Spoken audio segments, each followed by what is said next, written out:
26:05, time to start or continue the Stakes case in the state of Alaska versus Bradley Renfro. Parties are present. Is both sides ready to proceed this morning? We are. And Mr. Provost is ready. Okay, Mr. Kalachuk, who is your next witness?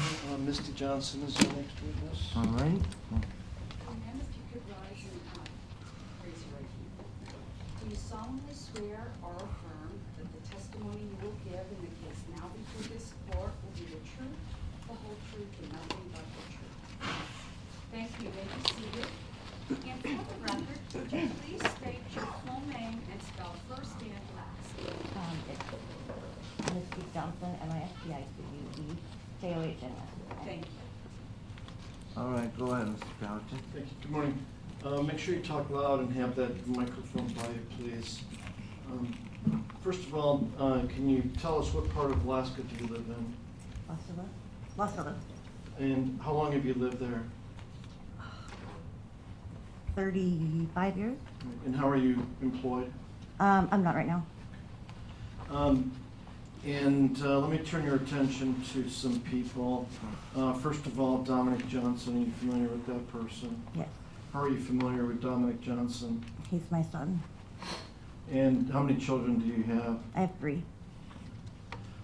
Turning your attention to 2016, was Dominic Johnson living with you in 2016? Yes. Was he living with you the entire year of 2016? Yes. Was he living with you every day No. during 2016? No. And why wasn't he living with you every day in 2016? He got upset because of the rules. He couldn't have certain friends over, so he left for a couple weeks and went to his grandmother's. Whose rules are you speaking of? Mine. Now, I understand Dominic Johnson lived with his grandmother for many years, is Yes. that right? Yes. When did he live with his grandmother?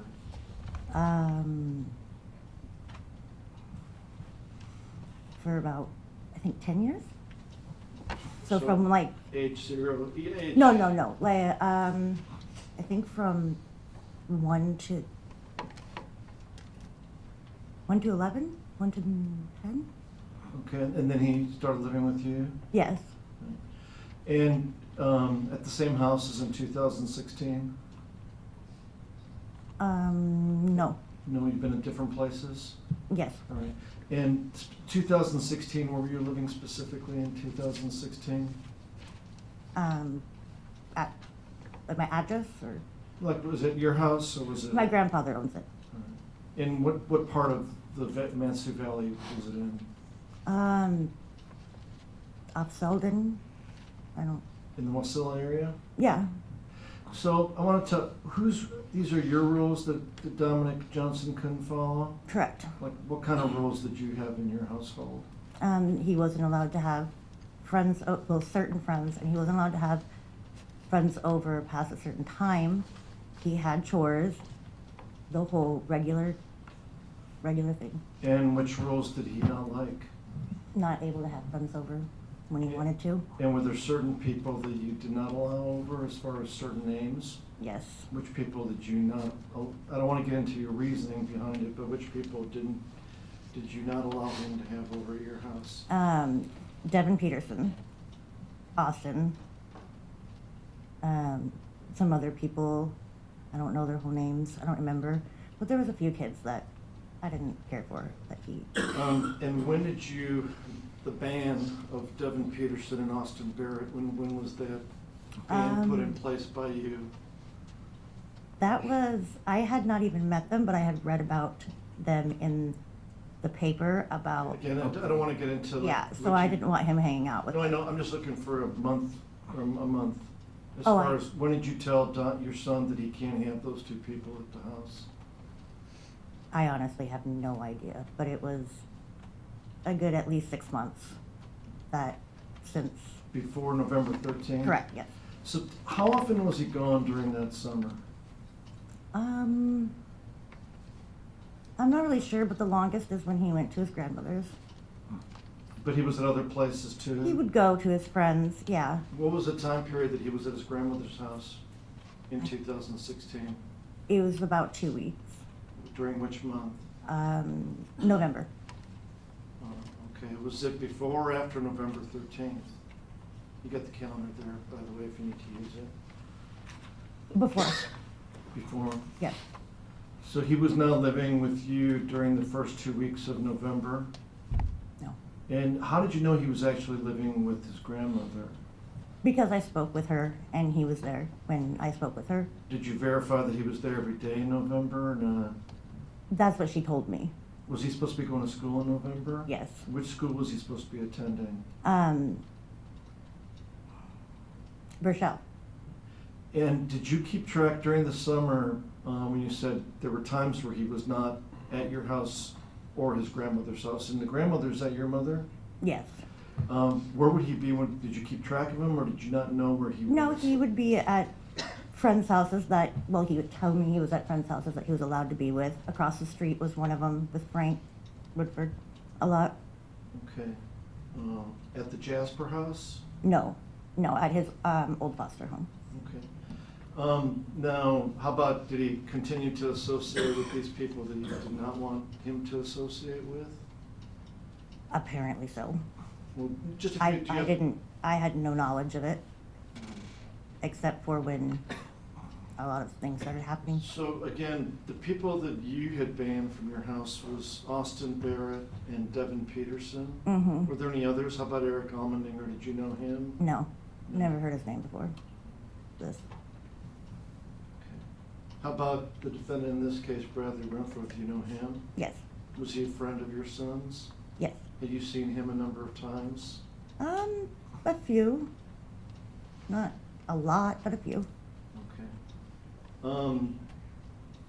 Now, I'm gonna bounce around a little bit because staying on this topic of people you did not want in your house, turning your attention to Thanksgiving in November 16. One of those people that you have banned from your house was at your Thanksgiving dinner, correct? Mm-hmm. Is that a yes? Yes, Which person was at your Thanksgiving dinner? Austin. Austin. And who else was at your house Thanksgiving dinner? Brad. His girlfriend, and then my son, and my ex. Your son, Pavin? Yes, And he's younger than Dominic? yes, And Bradley, he's the person seated here in the sweater at the table? yes. And how many times do you figure you saw the defendant in 2016, Bradley Renfro? Maybe 5, 7 times? At your house, Yes, hanging out with Dominic Johnson? and actually Pavin. Taven also? They all three would hang out, play video games. So what kind of things did they do at your house? We play video games, And, mostly. That's pretty much it. and how about, did you have rules about marijuana at your house? Yes. What was the rule on marijuana? Well, it wasn't allowed. All right, how about guns? Absolutely not. How about gang No. activity? No. Now, did that get on your radar in 2016, some of the things that they were doing? Nope. Let me be more specific. Were you aware that, for example, they were wearing blue apparel, like blue bandanas and such? I never saw it. He had blue clothes, but Right. Were you aware that they were always doing the C No. sign indicating, Crips? not sign? at all. So those photos that I don't know if you ever seen did you see any of those photos that we had in the trial? Yes. You're saying you never saw any of those photos? Not before this, no. So you had no idea about any of that stuff? No. Or, some of the, the lingo that is more associated with gangs versus, with how people talk in Alaska. Did you notice any of that? No. Now, I'm trying to remember, so going back to October, was he at your house constantly in October? You covered the first 2 weeks of November saying he wasn't there. And then, well, maybe let me strike that. Let me finish with November. Was he living at your house after those first 2 weeks when he wasn't there? No, he was he didn't come home until after he took the police to the location. All right. Now, did he stop by the house on Thanksgiving? Yes. Which should have been the 24th because it's Thursday every year, right? Yes, So you said Bradley Renfro was there having dinner with you? yes, And was Sammy there too, Sammy Larue? yes. Did Dominic Johnson show up on that day? Yes. At least? And tell us what happened when he showed up. What did he do when he showed up? Was it after dinner? Yes. And what did he do? He went upstairs and grabbed something, I think it may have been a phone charger, I'm not sure, and then he left. And where was the defendant at that time when Dominic Johnson came in? I think he was in the living room, in the kitchen area. I'm not 100% sure, I don't really remember, but he was around. So he could have been upstairs? He may have been. And you have no idea what Dominic Johnson grabbed? No, But how do you know he grabbed something? I saw something in his hand. And did he talk to you?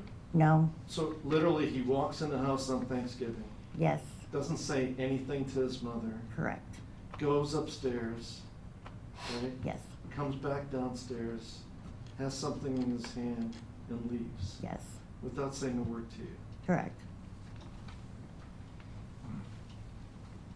Did you try saying something to him or not? Yes, he didn't respond. He didn't even acknowledge me. He was still apparently very upset with me for not letting him do whatever he wanted What do you mean? by having friends over at any time and whoever. Oh, you think he still, He does it was- still go back to those previous rules? Yes, Or were you just reading that into his behavior? yes, I mean, he didn't technically tell me that's why he's upset or why he was not talking to me, but that's the only thing that I could come up with. Now, let's backtrack a little bit to October. Was he living with you consistently, like every day in October, or not? Yeah, yes, And was he attending school in October? yes, I believe so. And how would he get to school? He took the bus. And again, where did he go? Burchell. Burchell. Right, so as far as you knew, does Burchell have a system where they notify parents whether somebody's going to school or not? No, No. So you were just relying on his representations that he was going to school? yes. And were you busy in your life during that time? Were you working? Or Yeah. tell me a little bit about what your life was like in October and November. I worked a full-time job and took care of my kids. Right. And you said Pavin is younger, right? A Yes. couple of years younger, or what? 3. And then there's a younger one, even a younger one? Or No, there's an older one. Who was already out of the household? Yes, And they're all boys? The oldest one is a boy too? yes. All right, now, let me ask you this, when the defendant was at your house for Thanksgiving, did he make any statements about being investigated for something that happened on November 13th? No, So you're saying there were no conversations at Thanksgiving dinner about David Grunwald? or no, Any of that? no. And was this defendant acting normally on Thanksgiving? Yes, So he was there with Austin. How did they get there, the defendant? and somebody Austin? dropped them off. You don't know? I don't know who. And as far as you knew, was Bradley Renfro good friends with Austin Barrett? I did not know. Had you seen them before together? Nope, No? that was the first time. Okay. But they showed up together? Yes. Was there anything unusual about dinner or their demeanor, or was everything normal? Everything except for Austin's behavior. Okay. What was Austin doing? He was going in and out on the phone a lot and being really just made me very uncomfortable, and it was being very secretive, whoever he was on the phone with. And then apparently he left and then just came back, and I didn't even know Right. that he'd even left. And Renfro didn't have a phone at that time, right? I have no idea. Did you see him with the phone on Thanksgiving? I don't think so. Did your son have a phone during this time, Yeah, Dominic? Yes, What kind of phone did he have during this time, do you know? an iPhone. You know which one? No. iPhone 5, or where did he get the phone? I think his grandmother bought it for him. Yeah, that's the one that she bought for him. So, Thanksgiving, Austin acting unusual, right? But how many times, I should follow up with by asking, how many times had you had contact with Austin Barrett in the past? That was the only time. So how do you know that him acting squirrely, or however you want to describe it, was not just a characteristic of Austin throughout his, lifetime? I guess it could be, but it just didn't seem like normal behavior to me from average people, how average people act. Well, let me explore that a little bit with you. Being on the phone, you see millions of people on their phone all the time nowadays, right? Yes, Okay. And then a lot of times you ever been with people when they get a phone call and they say, excuse me, I gotta take this. Yes. And they walk a few feet this way and they have a conversation which they wanna remain personal, not do it in a group setting, right? yes. So what I'm getting at is what separates Austin Barrett's conduct on Thanksgiving from the conduct of the rest of the free world? I can't really explain it. It was just this feeling, this behavior. I can't really explain it. You'd have to just, I don't know, you'd have to be there. All right, Wait. now, as far as what's going on in your mind, did you know that all these people were being looked at by the police for David Grunwald's disappearance? I Because had he no. wasn't found yet, right? No idea at all? No. Okay. Were you aware that David Grunwald was missing during this time on Thanksgiving?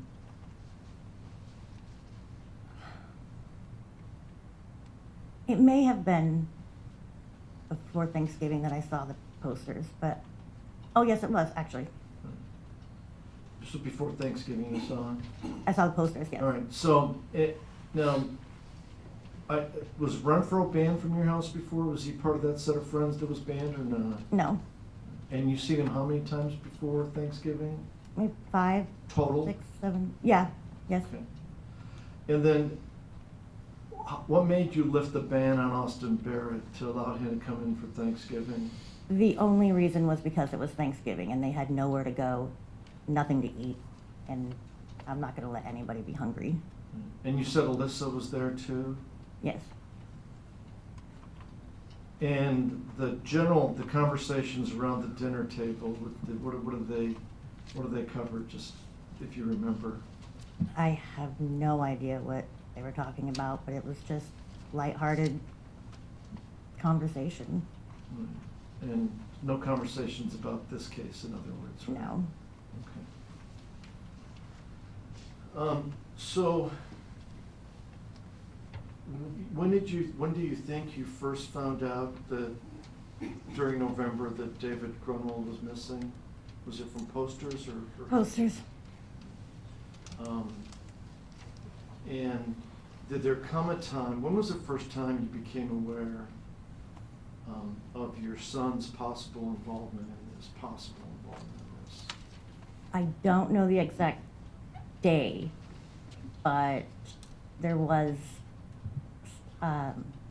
events that happened with the police coming, and Brad was there, and that was the day. So that might be on file. Right. Well, for example, were you aware that, were you made aware by either Dominic Johnson or your mother that Trooper Summerville and other troopers had contacted Dominic Johnson at the car store? It was in my mother. Lucille, I believe. It was my mother that told me, and it was that day. And do you remember what day that was? Well, actually, it was, I think, 2, maybe 3 days before he cooperated and Right. So we're talking about the week of November 27th, 28th, is that what we're talking about? Because Thanksgiving was 24th, and the cooperation date was the 2nd of December. So does that help narrow down when when you might have found out that the police were looking at Dominic Johnson as a Yes, suspect? it was just a matter of days that I knew. All right, and was that concerning to you? Extremely. All right. But he wasn't living at your house, right? No. And he was not at your mother's house, right? Apparently, I guess he wasn't there the whole time because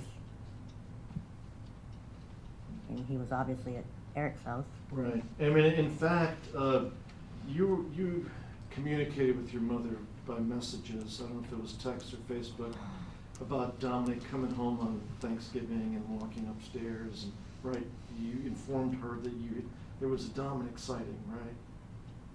I believe so. So, December 2nd, let's turn our attention to that. Were you involved in any discussions with your son before he went with Sergeant Wigs to the location at the Knick River? No.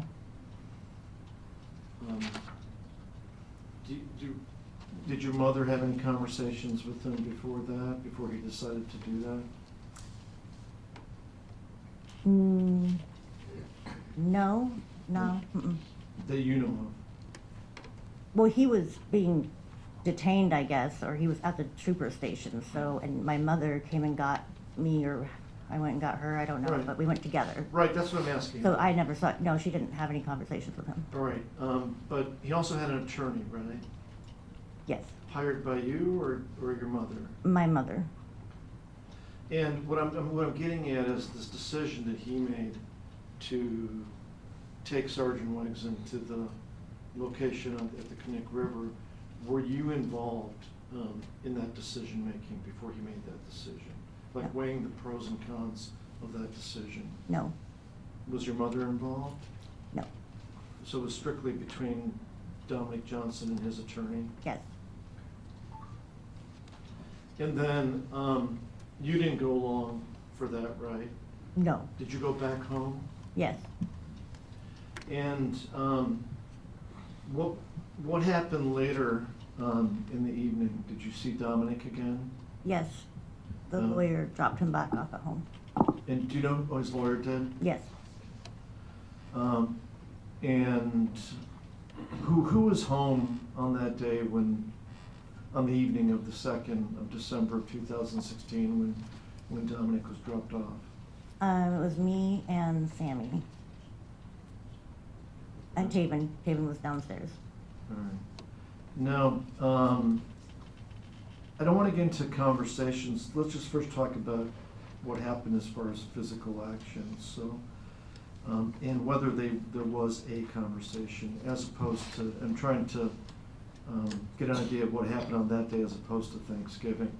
So when your son came home on the 2nd, did he have a conversation with you? Again, not getting into content, but did he have a conversation with you? I don't know if I would call it a whole conversation, but I mean, we talked a little bit. But you had known that he went out to an area with Sergeant Wigs? Yes. Okay, and he knew he did that because he did that, right? Yes. Okay. But without getting into any content, was there a conversation about him going out there on that day? Just really small. He just said. I don't want to get Okay, into, yeah, okay. but there was, just- right? Yeah. Okay. Yes. Now, did he change clothes when he got home? Yes. Okay. And what did he change into? I believe it was pajamas. And what clothes did he have on him when his lawyer dropped him off? He had jeans and a hoodie on. And do you remember what type of jeans they were? I believe they were rock revivals. And do you remember what type of hoodie it was? I think it was American Eagle, And remember what color the hoodie was? blue. So the main color was blue? Yes. And was there writing on the hoodie or not? Yes. And what was the writing? American Eagle. And obviously it had a hood because you call it a hoodie. Did it have one of those strings on it too? Yes. And blue, and what color was the writing on the sweatshirt? I think it was white. And it literally just said American Eagle? Yeah, yes. Now, and you obviously are familiar with all of his clothes, right? Most of them. Yeah. Did he have a lot of clothes or not a lot of clothes? He used to. He had a lot, and then he grew a lot, and then he didn't have as much.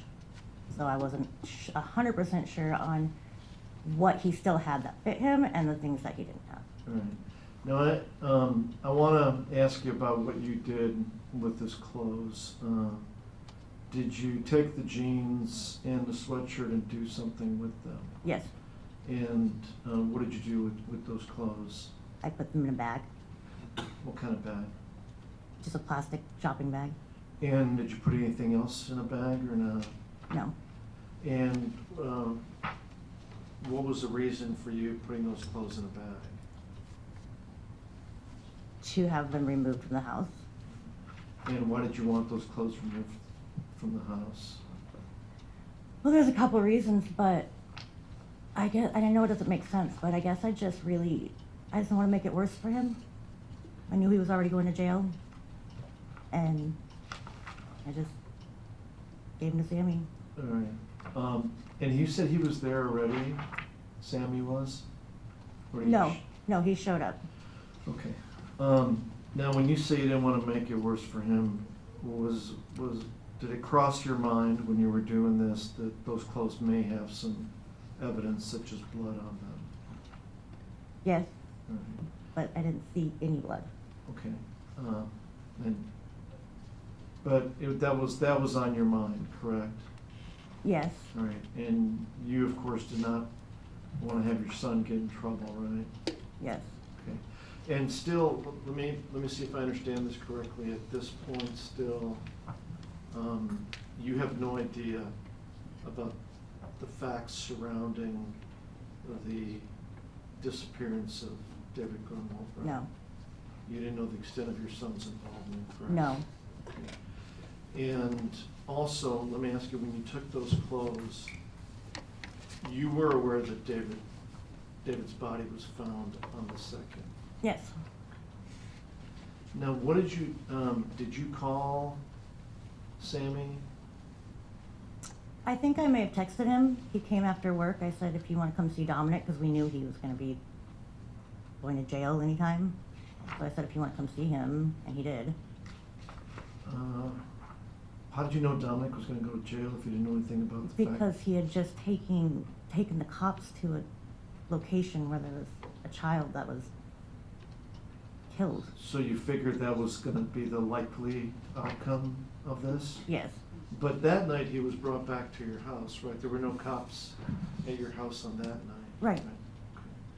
So, going back to Sammy, he was your former boyfriend, right? yes, But both of you remain friends? yes.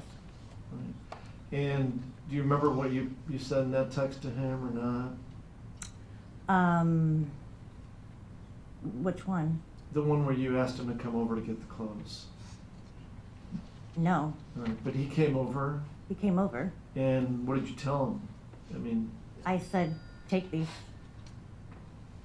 and did you say anything else? I don't remember. Just said, take them. So, now, is he on the same wavelength? Does he know all the things you know, that Dominic now is being looked at because the troopers already had contact with him at the car store in Wasilla? Did he know that he's being looked at? Yes, And did you make him aware before Sammy got there that Dominic Johnson had taken Sergeant Wigs into the location of David's body? yes. Okay. And what did you tell him to do with those clothes? I said a couple things. I said, throw them away, burn them, I don't care. Just take them out of the house. Now, and some of the things that were going through your mind, I think when you were interviewed, you said you were scared or freaked out, is that correct? Of my son going to jail, absolutely. Mhm. That freaked me out. Now, how about the flip side of the coin? There's another young person who was killed. Did anything cross your mind that despite Dominic Johnson being your son, that you should help in the investigation? Yes. I mean, I wanted to help as much as I could, but I also wanted to protect my child as much as I Right, could as well. But those are polar opposites, right? Would you agree that getting rid of clothes that your son likely wore on the 13th because he wasn't Yes. home? It's a That's not, very hard situation. Right. I mean, it's but a you would hard agree, thing to deal with. but you agree getting rid of the clothes was not quote-unquote helping the investigation, correct? It absolutely was not nothing whatsoever. And then you gave, did you give the bag to Sammy? Yes, And then he took it, yes, and you never saw those clothes ever again? nope. What did he tell you he did with the clothes? He told me that I think he said he threw them away. Now, at one point, there are text messages between you and your mother, messages between you and your mother contemplating should you get those clothes back, right? I don't remember, but I mean, what was? possibly, Yeah, I mean, did you want those clothes back at some point? yes. And why? Well, I did want they were very expensive clothes, but I just wanted them. I wanted anything of Dominic's. I mean, I knew that it was gonna be a long time before I saw him again, and I just wanted anything that I could of his. But did you have similar conversations either in person or via messages with Mr. Larue, saying, I need those things back or not? Yes, I did. And what did he tell you in response to? I don't believe he responded. I don't remember. But nonetheless, those things never came back to your household? No.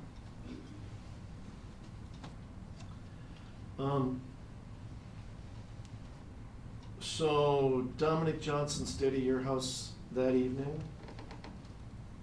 Yes. And then what happened the rest of December? Did he continue to stay at your house? Yes. Every day? Yes. And until he was arrested? Yes. And that was what, was that the second week of December, remind me? Or the third week, remember when, do you know when he was arrested? I think it was the 13th? Of December? Yes. And did he continue to go to school, or was he just staying No. at home? He was staying at home. And why was that, just out of curiosity? There was, I just wanted him to be at home, safe. That was your decision? And spend time with him, yes. And you're saying you didn't know Eric Allmendinger, right? Correct. At all? Never Not saw at him? all. Had you heard his name? Nope, Never heard his name from Dominic Johnson? no, And did you ever go through Dominic's phone? no, Did you have the passcode to his phone? no, Had you ever met David Grunwald? no, Ever seen him before? no. No, Devin Peterson, I know he was part of the band, but had you seen him before you banned him from your house? Once. Just once? At your house? Maybe twice. At your house? He came, but he didn't come in because I said you can't come in, and then he left. And then there was another time I saw him at the gas station, and that's the first time when Dominic pointed out who he was. So, as far as associations, your son's associations, you don't have any personal knowledge of who he was communicating with via phone because you do not have access to his phone, right? Correct. And when he wasn't in your house, you have no personal knowledge of who he was associating with, correct? Well, the only thing I know is what he told me and who he told me he was with. And I trusted him. And him being upset, the reason he wasn't under your roof, he was upset because he couldn't hang out with Devin Peterson And others, and Austin Barrett. yes. And what, was he upset about the marijuana smoking too? That Yes, you didn't condone the marijuana smoking? correct. Is that all, we cover everything that he was upset about or not? So I can really think of. There might be a couple little things, I mean, I'm not sure, but those are the main things that he was very not willing to cooperate with. Would you say that you were having a difficult time keeping him in line during October, November, December, during that whole year? Yes. For a few months, he changed dramatically in about 3-4 months' time. Starting when?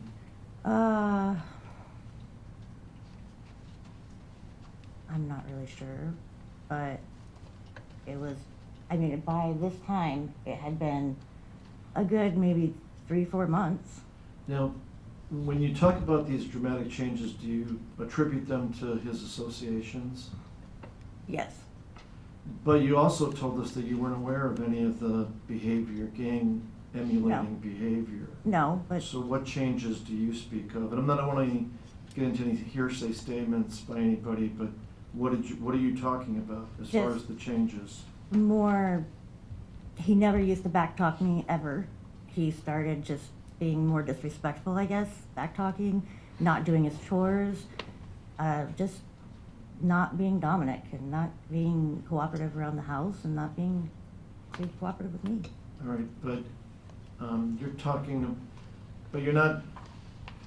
about things that other teens may do, also disrespect their parents? Yes, but Not Dominic a- was But this was not like that. at a different level? Yes, Or was it pretty constant at this point in late October, November, December, that he just wasn't listening to you? yes, Now, let me ask you some questions about grandfather. That is your my grandfather, grandfather, so that would be Dominic Johnson's great-grandfather? yes.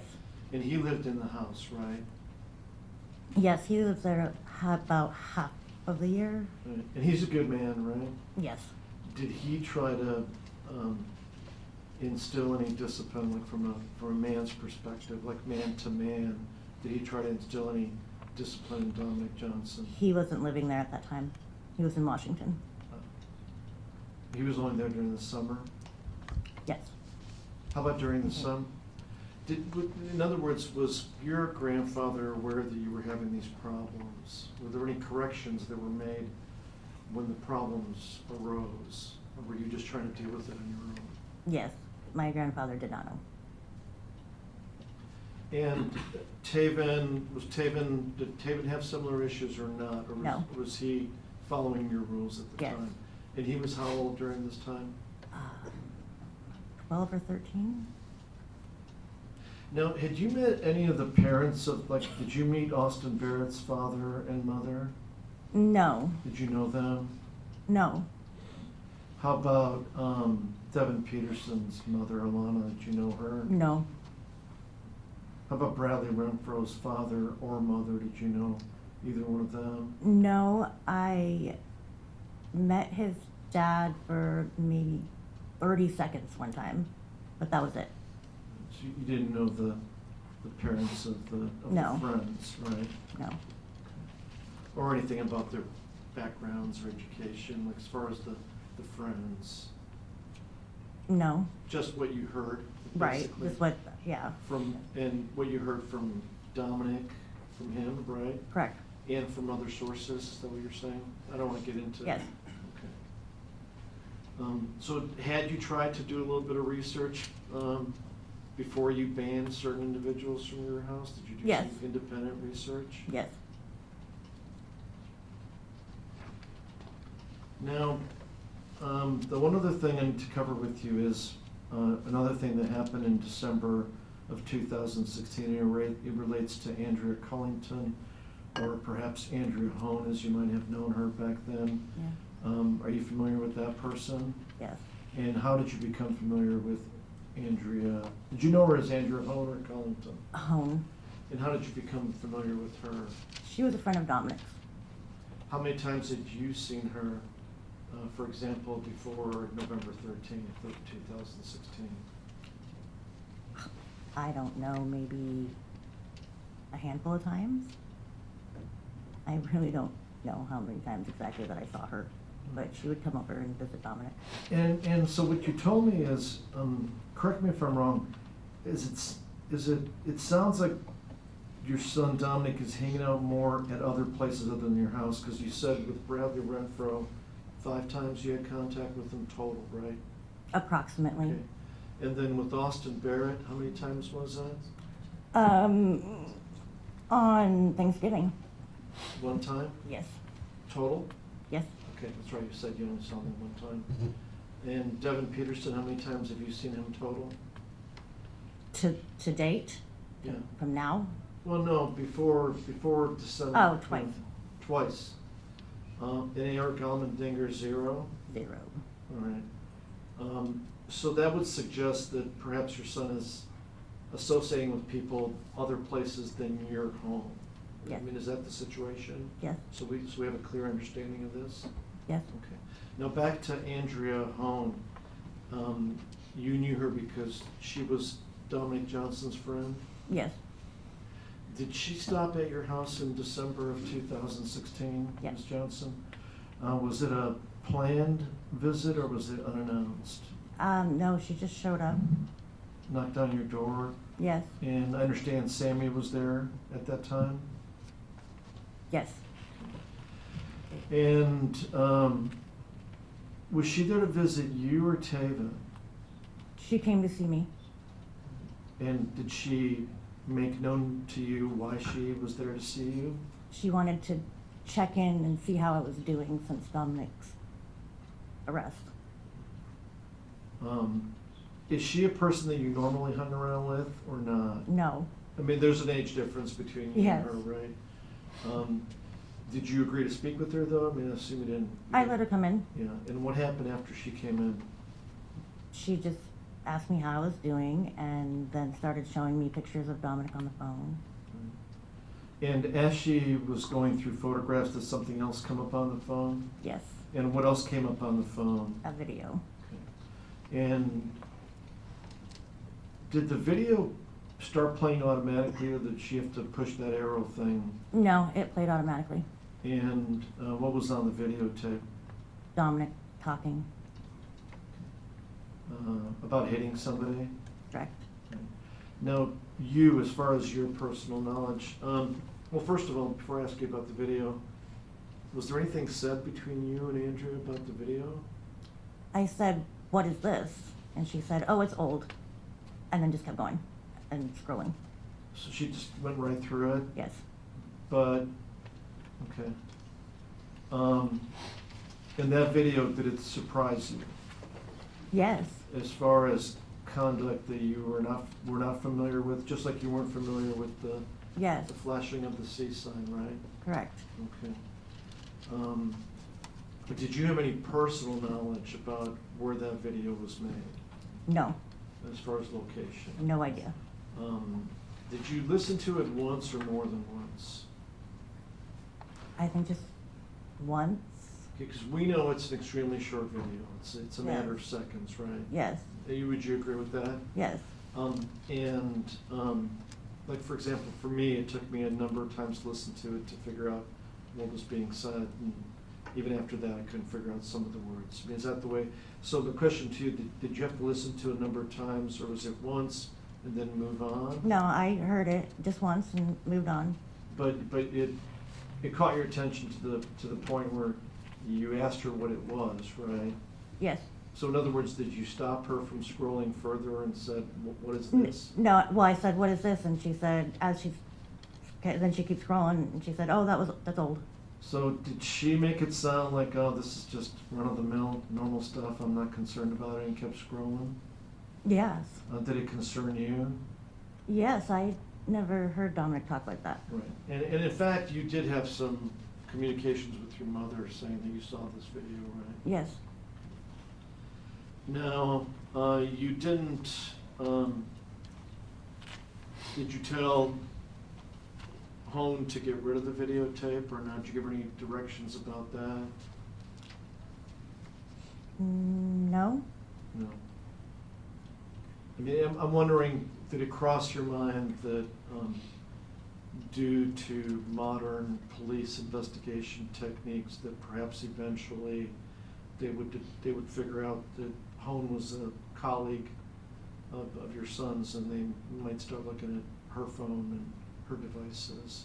I really didn't think about her being I guess, investigated or whatnot, because she had nothing to do with anything, so no, that didn't cross my mind. So you didn't give her any direction to, any direction?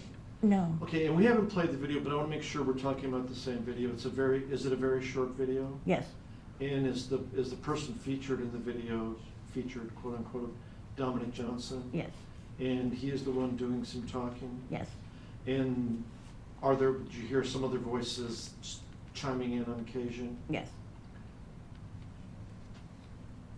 And the subject matter is hitting somebody, correct? yes. But again, you don't have any, I asked you about location, do you have any personal knowledge about the date that videotape may have been made? No, not at that time.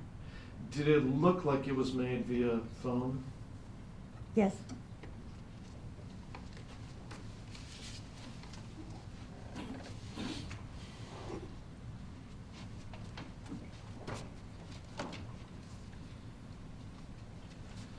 One thing I should cover with you is that, before your testimony, you had some concerns about getting in trouble over getting rid of the clothing, is that correct? yes. Okay. And, let me show you, State's Exhibit number 285.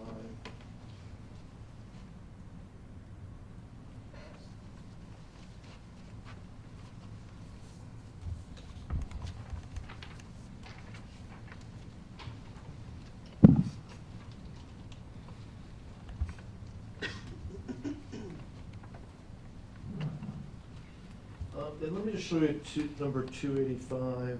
Do you recognize this letter?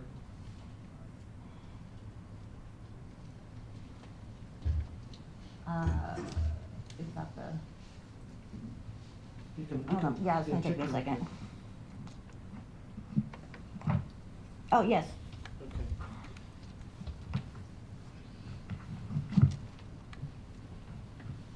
How do you recognize the letter? because it was given to me. Right. And I don't remember, what, you had a lawyer, Dominic. representing you, right? Yes, Okay. And basically, the way you understood the letter was your understanding that Mr. Olsen, who wrote the letter, who used to be the Fairbanks DA, but he was the immunity designee for purposes of this issue, that you were assured by the Department of Law that if you provided testimony in the trials, you would not be prosecuted for getting rid of the clothes. Is that how you understood it? no, I Well, understood how it that did it you was understood it? only for Dominic's trial. I Okay. didn't understand that it was like the whole incident or anything. Oh, so when you came here, you didn't quite figure that it covered your testimony here today? Yes, I didn't really, not sure I really thought about it too much, but I just assumed it was just during Dominic's trial. Okay, but you agreed, so you're telling me that you just agreed you agreed to abide by your subpoena and testify in this trial, even though you weren't quite certain whether the immunity, the grant of immunity covered your testimony here today? Yes, Okay, but nonetheless, the goings-on, the thing with the clothes, that happened on December 2nd, 2016, correct?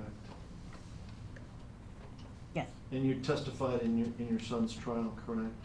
yes, Okay, and I was the person who examined you in your son's trial, right? And you thought that the immunity, the grant of immunity covered you for that trial, but you haven't been charged with tampering with evidence between 2016 and today's date, is that correct? correct. Okay. So I'm not sure if Mr. Provost will cover this, but I think the presumption is that that letter extends to your testimony today.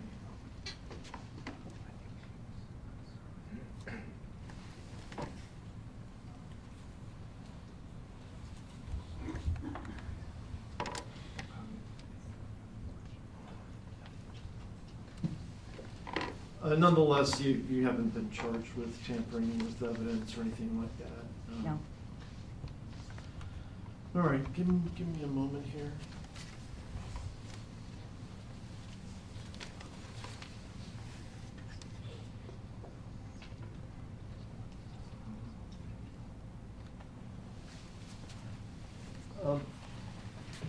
when the defendant, Bradley Renfro, was at your house for Thanksgiving, did you force him to be there for that Thanksgiving dinner? No, Did Austin Barrett force him to be there during that Thanksgiving dinner? no, Were there any guns flashed, or no, did you observe any violence or threats on that particular day? no.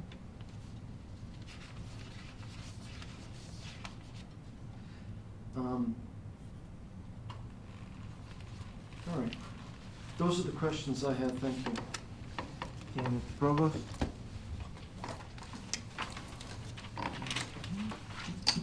Good morning, Ms. Johnson. I have just a couple of questions.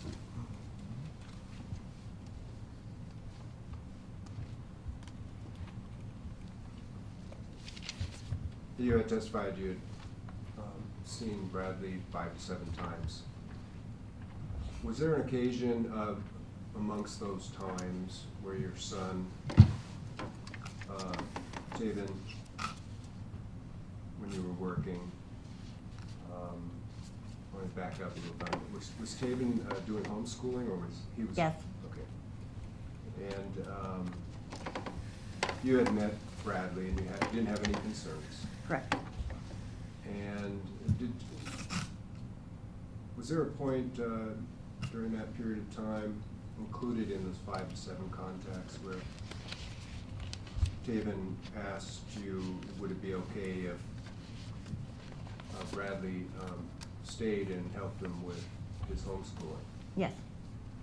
And how did that go? Were you satisfied with? Yes. He helped Pavin very much. And that was for a couple of 3 days? I think so. He was helpful otherwise? Yes. Respectful? Yes.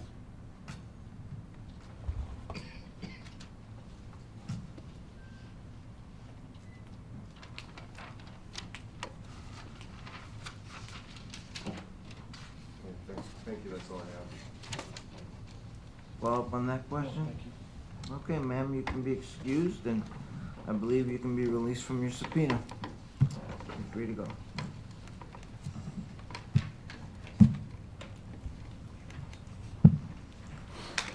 All right, Mr. Kalachek, your next witness. Our next witness is Trooper Summerville. Oh, yeah, thank you.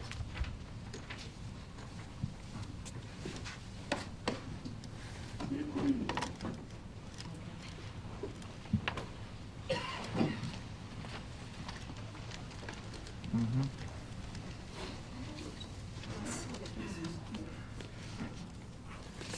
Did you, I don't think you offered the immunity agreement. Oh, yeah, I would but ask, agreed. I would move for the admission of that exhibit. So admitted.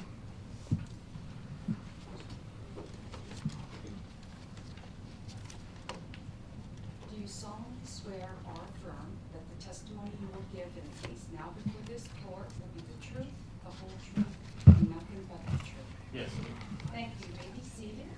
And for the record, would you please state your full name and spell first and last? Jason Summerville, JASON SOMERVILLE,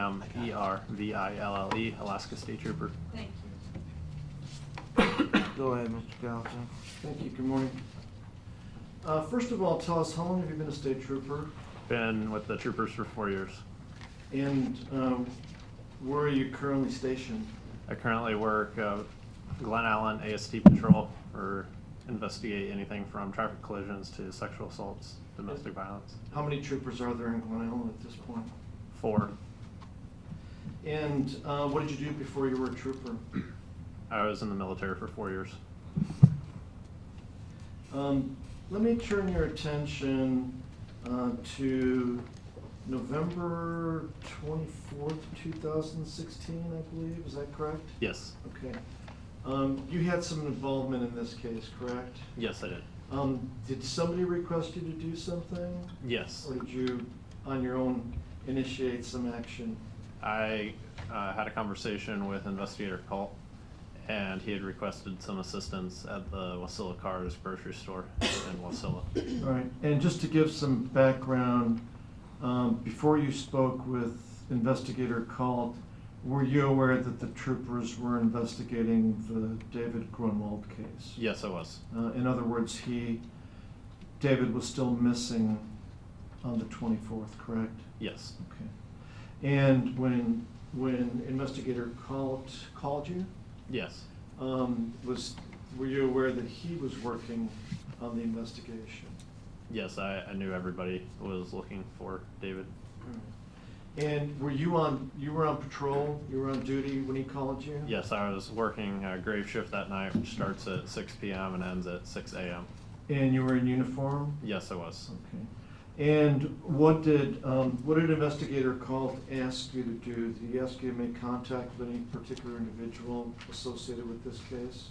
Yes, he asked that I go to the Wasilla Cars grocery store and make contact with an individual, and he'd provide me further detail once we got there. And was Calt at the store or not? When we had the original conversation, neither of us were at the store, and then we responded to the Wasilla Cars. And in terms of background, and I could ask investigator Calt, but you were aware that there was a warrant for Dominic Johnson's phone at that time, and the information was that his phone was at the cars in Wasilla, is that correct? Yes, it is. Okay. So what were you supposed to do? What was the plan as far as what you were supposed to do on that day?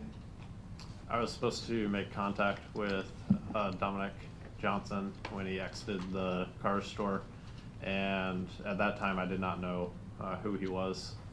I was to make contact with him and determine his name, and by doing so I walked up to Dominic and told him that I thought he was James Dillon, and that James Dillon had a warrant out for his arrest. At that time is when Dominic told me, "I'm not James, my name is Dominic." All right, let me stop right there for a second.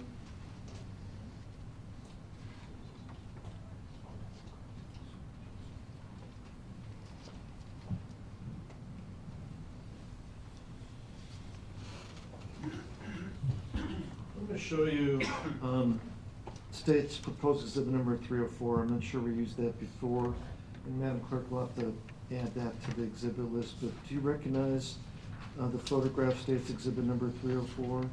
I have not seen this before. But is that the cars in Wasilla? It looks like it could be, yes. And is that Dominic Johnson? Yes. Okay, as you saw him on that day, is that the way he looked? Yes. All right. I'd move for the admission of number 304. No objection. So admitted. When he was when you first saw him, was he actually on his phone, or was he playing with his phone, or remember what he was doing? I recall him having the phone in his hand at one point during our contact. Okay, all right. Thank you for that. Let me get this put away.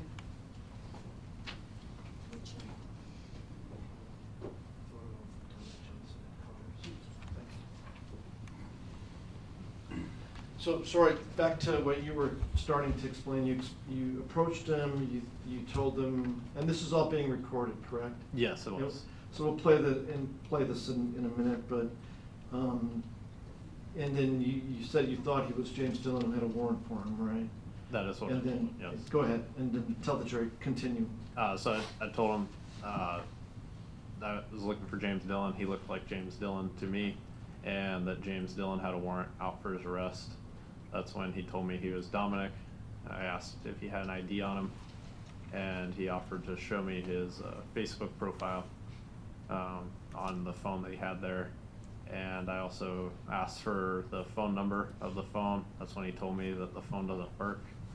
And he offered me his grandmother's cell phone number or phone number, and then ultimately did offer me the phone number to the phone that no longer worked or had service. Okay. But the phone he claimed wasn't working was the phone that was on the trooper's radar, that the number that caused you to be there, right? Yes. Okay. And when he said his phone wasn't working, when you said he showed you his Facebook account with his name, that was on the phone he said that didn't have service? Correct. Okay. And was when you contacted him, was the grandmother there, or was she someplace else? What can you tell us about that? She was not with him.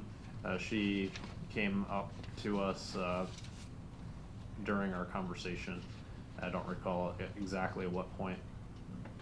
I'm not gonna ask you for all the numbers off the top of your head, but when you were waiting here before the jury came in, you had a chance to listen to the beginning of the CD marked States Exhibit number 271, is that correct? Yes.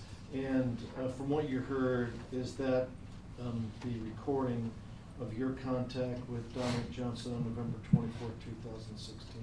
Yes. About what time was this that you had contact with them? It was late evening, 10, 11 o'clock in the evening. I would move for the admission of number 271 proposed. Any objection? No objection, Your Honor. So admitted. And I would just like to play it at this time. Is the audio very brief? Yes. And then after you had your contact with Dominic Johnson, did you depart? Yes, I briefly departed, and then Investigator Ballesteros made contact with Dominic and Dominic's grandma. At that point, I stood by with them for a while, and then ultimately ended up leaving.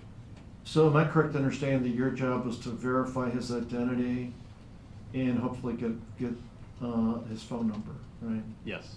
Okay. To make sure that that was the one they were looking at, right? Yes. Okay.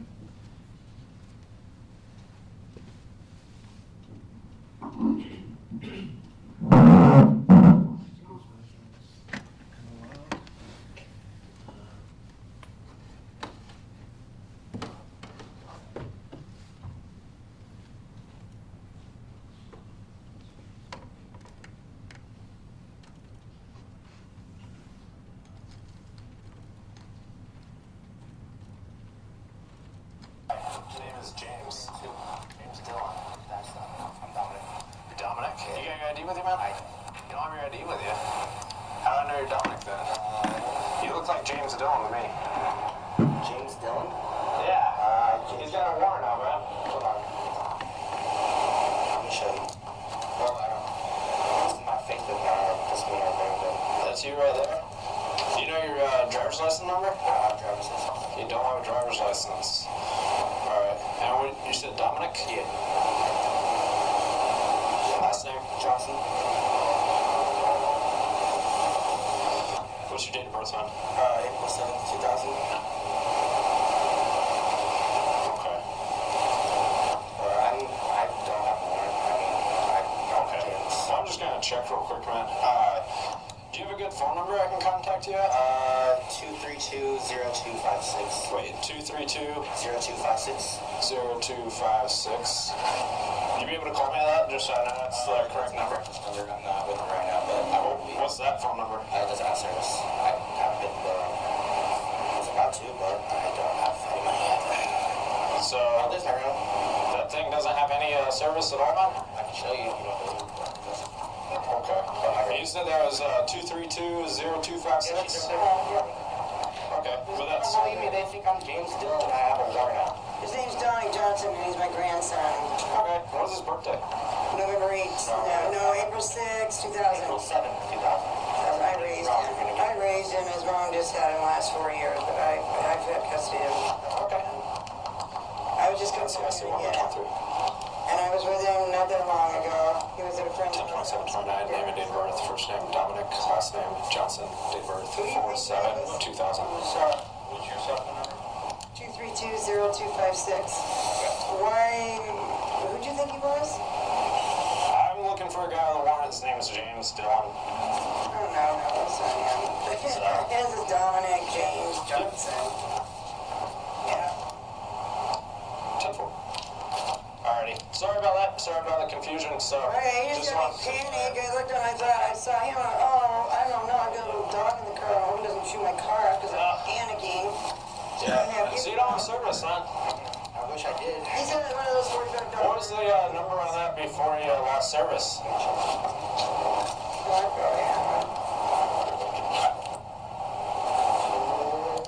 My grave is wrong. 521-4273. 521-47 what? 4273. before he lost service? How long ago did he lose service? Like 2 days ago. Okay. Alrighty, man. I don't have any other questions for you. Thank you. Thank you. Here, His name is James. And I think I already moved for, since we played it, I believe I moved for the admission of that exhibit, right? Thank you. I'll Yes. get that to Madam Clerk here shortly. Now, as far as background, I don't know if you knew, like, the phone number, did you know that Ballesteros and Colt were following up on a number that had called a cab from the Schrock Bridge? Did you know that much about it or not that much? I didn't about know that far into the details. I knew that the phone number was involved and the case that it involved. it? Okay. Alrighty, thank you. Cross-examination?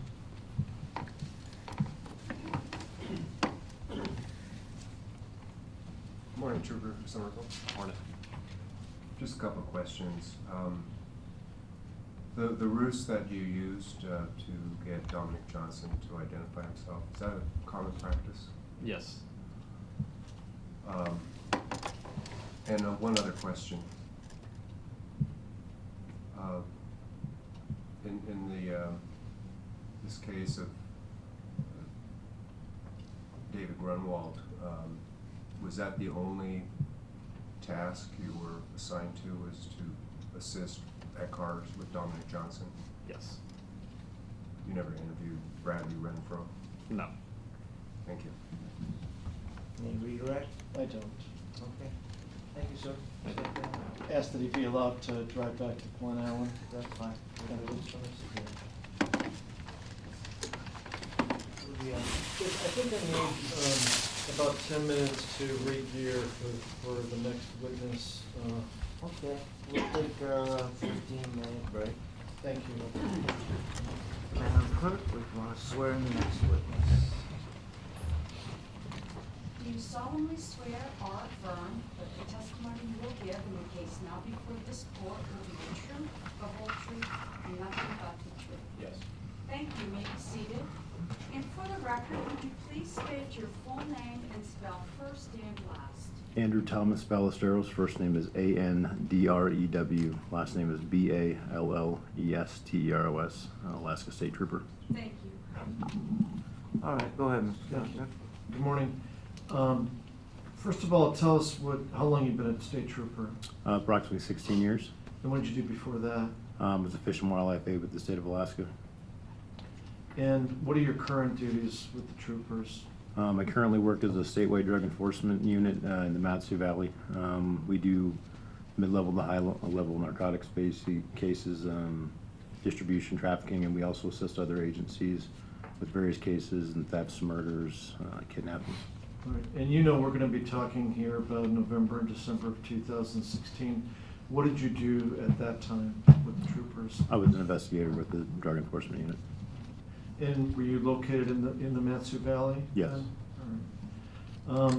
Did you become involved in this investigation, in the David Grunwald case? Yes. Tell us, how did you become involved in this? On the 15th of November 2016, investigator Colt advised me that we were going to assist ABI, which is our investigative unit in the valley, with the disappearance of David Grunwald. On that day, we had information that they found David's vehicle. It was burnt out near Schrock Road. There's a trail that goes up there off Baldy. We were going to go and assist and go check out the area in any way that we could, because we're kind of a supportive unit sometimes. So that day, myself and investigator Colt on our way out there to where the Bronco was burned out on the trail. We stopped by the gas station that's located at Church and Selden. It's one of the main roadways that is in the area that you have to kind of, one of the paths that you would cross if you went up to that area. So just on the notion that if there was any kind of surveillance footage that we could get or something that could help the case, we contacted the gas station there at the Tesoro and asked them for surveillance footage on the 13th and 14th of Right. November.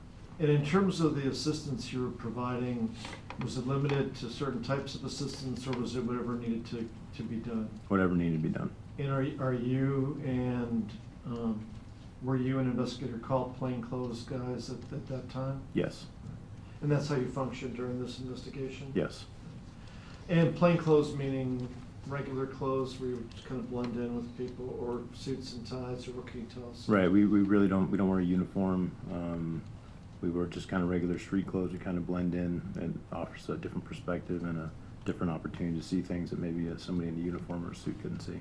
And how about vehicles, same situation? Yeah, we drive unmarked vehicles. We don't have patrol vehicles with lights on top. Just try to fit in as best as possible. All right. So at the country store, well, did you go see the Bronco first, or did you go to the Valley Country Store gas station first? We went to the gas station first. Okay. To do that, we requested the footage, and then we went up to see the Bronco. The investigator called, went up the trail. The fire marshals were already on scene doing their investigation, so we kind of canvassed the area to see if there was anything obvious, and then later on went back and picked up the footage that we requested from the Tesoro. Oh, so you made the request, then you went to, all right. Now, are you a trained fire investigator or not? No. You had some training. Was it apparent to you that this Bronco had been burned? Yes. Was there any doubt about it when you saw it? No. Was there any looking around the area to see if there was anything else that may relate to this case? Yes, when we were up there, as they were doing the processing of the Bronco itself, we were walking up the trail, kind of walking through the trees, seeing if there was any other physical evidence, tracks or anything. If there was anybody in the area, there was somebody that was walking down that we contacted and talked to. But that was just kind of a supportive role when we were up there. All right, but did you find anything of significance or not? No. And about how long do you figure you stayed looking around in the area? Yeah, we were there for at least an hour. And did you go back to the gas station? I did. Eventually went back to the gas station and. How about, can you give us an estimation of how far the gas station is from the Bronco? It's probably a couple miles, at least. Okay. And did you find anything interesting once you got back there? To the, At the gas station. At the gas station. Yeah, I went ahead and I picked up the surveillance footage. We noticed that there were some different angles from different cameras that they had, so I ended up going back. I believe it was on the 19th, and I requested additional footage, and then picked that up on the 21st, and then I was reviewing most of it on the 22nd. All right. So tell us, did you find anything that was helpful in the investigation on that footage? Yes, so on the 22nd of November, when I was reviewing the footage, I was just making notes of vehicles coming and going, or anything that maybe could match the description of the Bronco that was picked up. One of the cameras sat at an intersection where you have Church Road, which is one of the main roads there, and Selden. So it covered a good place where there's a lot of traffic that comes through. I just noted that I believe it was 12:55 a.m. on the 14th. There was what appeared to be an Alaska cab that was driving northbound on Church Road, passing the gas station, and it would have been heading up towards the direction of the burned out Bronco. So I just made a notation of the time. I went ahead and it was about I think it was 1:03, so about 8 minutes later on the video, it appeared that same Alaska cab was going southbound, the opposite direction it came, which would have been coming from the direction of the burned out Bronco in that area. And what Alaska cabs, are they a certain color, or how did you know it was Alaska cab? Yeah, it's just like a white kind of Crown Vic looking car, and I worked patrol out in the valley for a few years, so I worked predominantly grave shift, so I'd see a lot of cabs and know the cab companies and the cars and kind of what they look like, the general description. So that's what it looked like to me, was an Alaska cab. So I also know from patrolling that area that the time frame of that kind of 8 minute would have been what it would take if I had been driving from the gas station up towards the area of the burned out Bronco on Chalk Road and back. So that timeline kind of matched up. So I was in the office when I was reviewing the footage. I had investigator Colt in the office, and I let him know, hey, this is what I found here. What do you think about giving the cab company a call? He immediately called the cab company. Sure enough, Alaska Cab had a pickup right around 1 a.m. That was at the Little Sioux Bridge in Schrock, which is which is in the area where the Bronco was basically burned out at. At that, And did the company provide you guys with the number 521-4273? yeah, we talked to the driver. Investigator contacted the cab driver, who was Scott McCormick. We interviewed him right over the phone right then and there, and he basically indicated that the phone number that was given for the service was 521-4273. He also told us basically around 1 a.m. he had a call to go up to the Little Sioux Bridge in Schrock, and he picked up 3 teenagers who appeared not to be dressed for the weather. They were cold. They only had about $43 or so, and they basically were trying to get to Palmer. So they said, hey, take us as far as we can get going over to Palmer. So he took the main road back from Schrock down to Church, the Parks PWH, and then dropped them off in the coffee shop in their PWH, which in the video matches exactly what I saw in the video for being his cab. Now, at this point, though, you still don't know whether that had something to do with the Bronco or not, but it looked like it, right? That's correct. Okay. And let me just check some things up before we get back to the phone number, but going back to the 16th, I'm going to backtrack a little bit. Did you do some aerial searches on the 16th of November? I did, and I'm just going to refer to my report really quick. On the 16th at approximately 11:30, I was a spotter on the State Trooper helicopter aerial search where the vehicle was located at. So just looking from the air to see if there was anything else in the area? Yes. Was anything else found? Was that the trooper helicopter? Yes. And then going to November 18th, were you in the area of 780 SD Drive, or in other words, Eric Allmendinger's house? Yes. Okay. Now, you had some information before you started doing these things, I presume, before you started doing these things on the 16th and 18th, right? Correct. So, before you went to the SD Drive area on the 18th, did you have knowledge that there was some discussion that David Grunwald might have been in that area on November 13th? Yes. Okay. And was there anything of significance that happened when you did surveillance on Allmendinger's residence on the 18th or not? No. Okay. And then you covered getting the video footage on the 21st. You covered reviewing the footage. I think we're catching up now. Now we're to the 22nd. And you covered the interview with Scott McCormick. And now tell me, once you got that phone number from McCormick, what further action did you take? So there was a search warrant that was applied for and granted for the phone number to basically track the phone when it came up online to see where the phone was at, because we didn't know who had the phone. They used it to call the cab that evening. So upon looking for the phone and where it was coming from, I was called by Investigator Colt. He told me that it looked like the phone was showing up near the cars in Wasilla, and it was on Thanksgiving. It was about 10 p.m. We responded down there. No, is that based on cell tower activity, the phone pinging off the cell tower? And it has a certain level of accuracy, but she gives you a general area, and it constantly showed one area, so we were pretty confident that it was probably at the cars. And then what happened at the car store on the 24th? So then Investigator Colt and myself, we went into the car store. He noticed that there was a male in the deli that was on their phone. It's Thanksgiving, so it was pretty empty in there. It was the only person that was in the deli on their phone. We sat there, ended up being Dominic Johnson. He was a teenage kid. It just didn't seem right that he was there on Thanksgiving by himself. So we sat there and watched him, and he was there for several minutes. And then at that point, Was he using his phone during that time? he was on his phone the entire time that we were there. And who took the photos of him? Was that you or Investigator Colt, or was it from the store, the photo that I admitted with Trooper Summerville? It was from from one of us. I just don't remember who took it. And then explain to us the rationale for having Investigator Summerville I mean, not Trooper Summerville contacting him versus you guys just coming up and talking to him? Oh, well, obviously, we're in plain clothes still. We're trying to maintain some kind of cover, if you will, just to see if that's the person we're looking for or not. Is the possibility that phone was still in that store and it wasn't that person that we were looking at.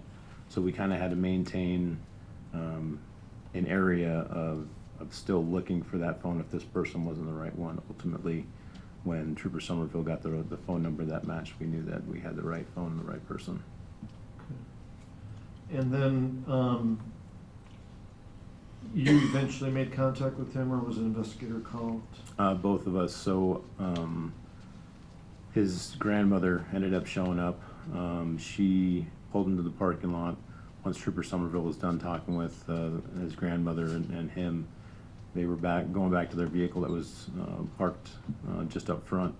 Myself and investigator Colt went and talked to him and interviewed him, and spoke to Dominic Johnson and spoke to the grandmother. And he denied involvement in the Grunwald incident? Yes. Did you take his phone on that day or not? Yes, we did. And was it an iPhone? Yes. You remember what type of iPhone or not? I don't remember. Did you have the passcode? Did you obtain the passcode from them on that day or not? No, he refused to give it to us. And then did he take off with his grandmother? Yep, at that point, we just seized the phone, and then he was released with his grandmother, and they left. So at that point, at least you had connected Dominic John, you associated him with that phone number that McCormick gave you, right? Correct. But was that the extent of it as far as that contact? Nothing else was established? Right. And he just said he wasn't involved in the incident? Yeah, he basically said that that evening he was with his buddy Eric. He wouldn't give Eric's last name. He did admit that he told me basically that he was at Eric's stepmom's house, and he got kicked out of the house and had to call for a cab. He said that he called for a cab, was picked up by the Little Sioux Bridge there.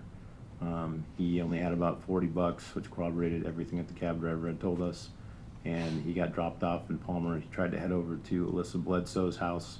He was there for a little bit and then got a ride from a person named Tristan, who dropped him off at his mom's house. That's what he told us. And he basically said, I don't know David Grunwald. I went to school with him. Last time I saw him was in the 9th or 10th grade. And I haven't even spoken to him, basically. Now, moving forward to November 26th, were you still working the case with investigator Colt? Yes. And is it fair to assume that there are many other, well, not many, but a number of other people working the case also? Yes, sir. There's quite a few people who were heavily involved in that case. And was there regular communication among the investigators working the case? Yes. In other words, were you getting updates so that you weren't recreating the wheel that somebody else already created in the investigation? Yeah, because usually, I mean, we're kind of the supportive portion of it. So if something needed to be done or somebody needed to be talked to or interviewed, we would do that. And if there's something that was more in our wheelhouse that we could do with our skills, then we did that. All right. Now, on the 26th, did you and investigator Colt make contact with any people relating to this investigation on the 26th? Yes. On the 26th, investigator Colt advised me that the person that we needed to talk to was Alyssa Bledsoe. She was reported as a runaway. She went and stopped by her house briefly in Palmer and then left again. Like I said, she was reported as a runaway at that time, and we needed to speak with her.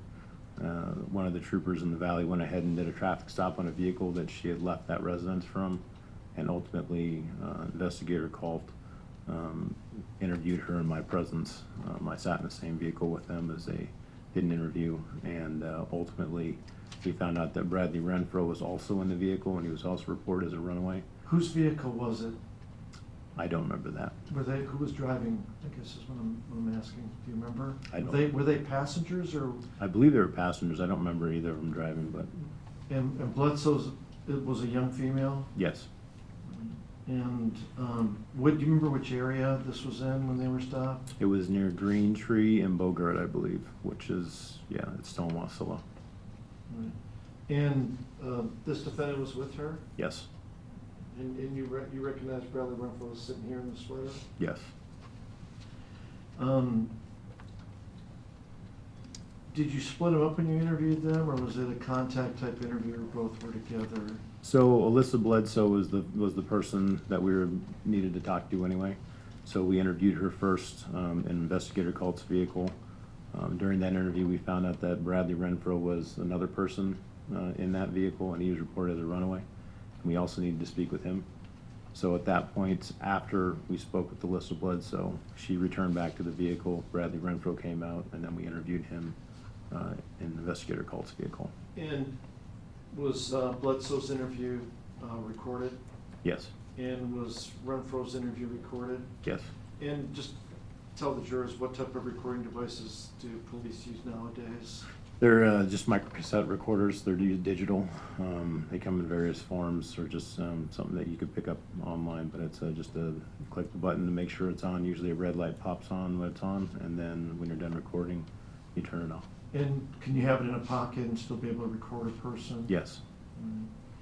And then, backing up to Summerville's contact with Johnson at the car store, troopers are allowed to use deception during investigations, is that correct? Yes. Nothing illegal about that, in other words? Yes. Now, when Renfro was contacted by you and Investigator Calt on the 26th, was he on the radar as far as this investigation or not, as far as a possible suspect? Yes. His name had come up, which is like I said initially when we were speaking with Alyssa, we did not know that he was even in the vehicle, and then when we found out, that's when we interviewed him. But you definitely had the knowledge from Scott McCormick that there were 3 males in the cab. Yes. And Johnson verified he was one of them, right? Yes. Now, on the 26th, was it you or Investigator Calt that interviewed the defendant here, Bradley Renfro? Investigator Cult. I was more of just there to kind of witness, and the question arise to chime in when needed. So it's probably better to cover that interview with him, even though you were there? Yes. Okay, I will do so. But you were there, did he admit any connection to David Grunwald or the November 13th incident? He admitted at one point to being in the Bronco. He admitted that I believe it was Dominic Johnson that was with him. Let me review my report really quick.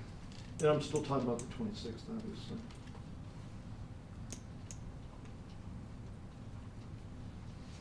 Because we're gonna find out there were some other interviews, but right now I'm just focusing on the 26th. And if you don't have that in your report, I can cover it with Investigator Cole. Okay. Fair enough. So is that better to cover with him? Yes. Okay. Because you might be maybe you're thinking about some other of the subsequent interviews.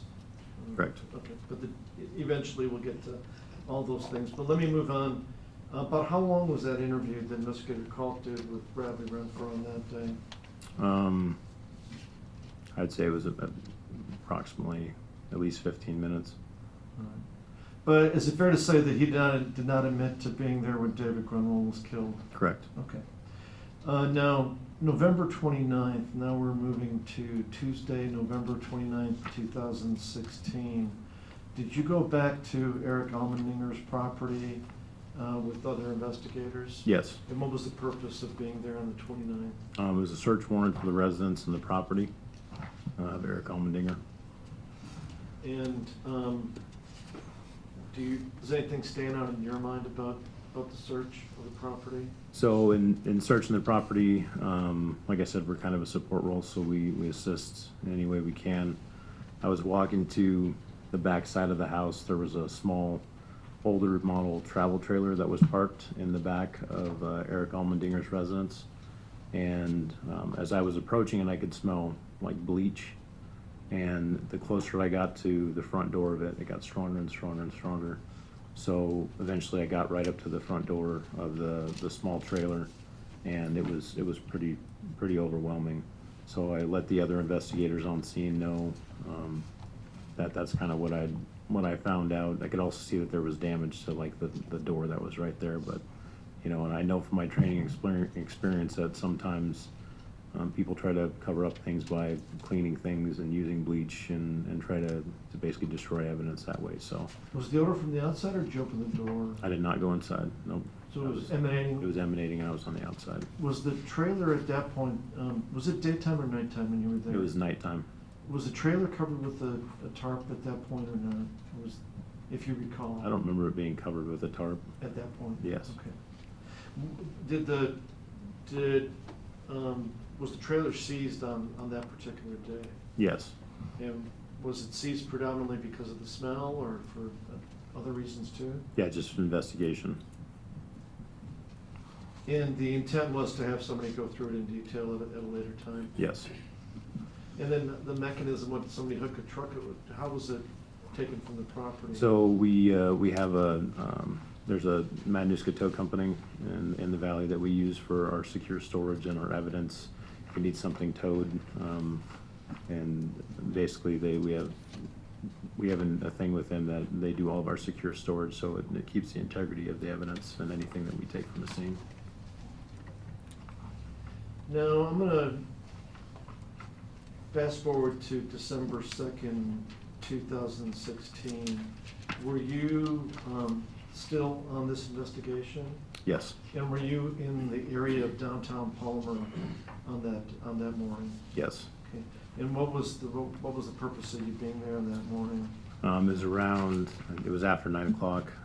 We had information that there were several of the people that were basically suspects in this case were at a hotel room at the Valley Hotel in Palmer. So we were doing surveillance on them, basically, me and a few other people. And then we got information, I think it was after 10 o'clock, that they had left the room in a group altogether.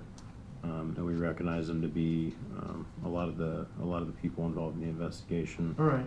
And let me ask you, before the whole group left, did you see any person come and go before that or not? Not where I was from. Not where you were from, all right. And then, but did you see the group leave?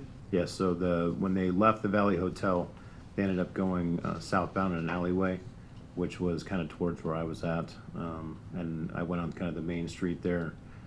All the units kind of converged because we were going to contact all of them all at once, and they saw us and they kind of began to scatter, but we ended up getting everybody. And I'm going to refer back to my report. The people that we contacted were Devin Peterson, Austin Barrett, Dominic Johnson, Bradley Renfro, and Alyssa Bledsoe. And then they were transported to the State Trooper Post for further investigation. And so we know that you had contact with Johnson before that, so you know how he looked, right? Yes. Physical appearance. You had contact with Bradley Renfro on the 26th, so you knew how he looked. Yes. Same with Bledsoe. Correct. How about Austin Barrett and Devin Peterson? Did you recognize them through photographs, or did you see them in person before December 2nd? So Austin Barrett, there was a case, I think it was a day before that, with the Wasilla Police Department over at Dominic Johnson's grandmother house. I met him over there and saw him there. And then Devin Peterson, I've seen a photo of him, but I don't think I saw him in person at that point either. But you knew who, at that point on December 2nd, you knew who they were? Yes. Okay. And then you said that they were, they went to the trooper post, right? Correct. And were there some more interviews at the trooper post Yes. on that day? And is it fair to say that different investigators did different interviews or not? Yes. Did you do any of the interviews? Did you participate in any of them? I sat in on the interview with Devin Peterson And that who day. did that interview? Who was the main interviewer? It was Sergeant Tony Wegson. Sergeant Wigston. And was there also subsequent interview with Bradley Renfro on that day or not? If you remember? I wasn't a part of it. Okay. What else do you remember? Was it a fairly long interview with Devin Peterson or not? It was fairly long. What else did you do after? What did you do after that interview? At that point, myself and Sergeant Nelson, we went out to the kind of the Connect River area in the Butte, just to check some areas that were out there, some wooded areas and whatnot. And I believe it was about 3 in the afternoon when we got information from Sergeant Wegson, and then we got information from other people letting us know that they were headed out to Connect River Road because they were gonna find the location of David Grunwald's body. So at that point, myself and Sergeant Nelson went ahead and responded out to around mile 7.5 at Connect River Road. And then once we got there, we went with other investigators down a trail several hundred feet. It's a wooded area, then it kind of cleared out, and then we saw David Grunwald's body there. Took photographs while I was on scene, and the clothes that he was wearing that day matched with one of the photographs from the 13th when he was previously reported missing that they had gotten from cars in Palmer. So it was the same clothes he had on when he was reported missing. Which areas did you check before you headed out to mile 7.3 to the Connect River? There's a wooded area before you get to the Connect River Bridge on the south side of the Old Glen. There's a lot of areas. Like I said, I worked patrol in that area for several years, so I know there's a lot of trails, and there's a lot of wooded areas that if somebody was trying to ditch any kind of evidence or hide any kind of thing, that we would kind of try to look for. Now, I mean, obviously, you responded to 7.5 or 7.3 because you were notified, right? That Correct. Sergeant Wigs was there.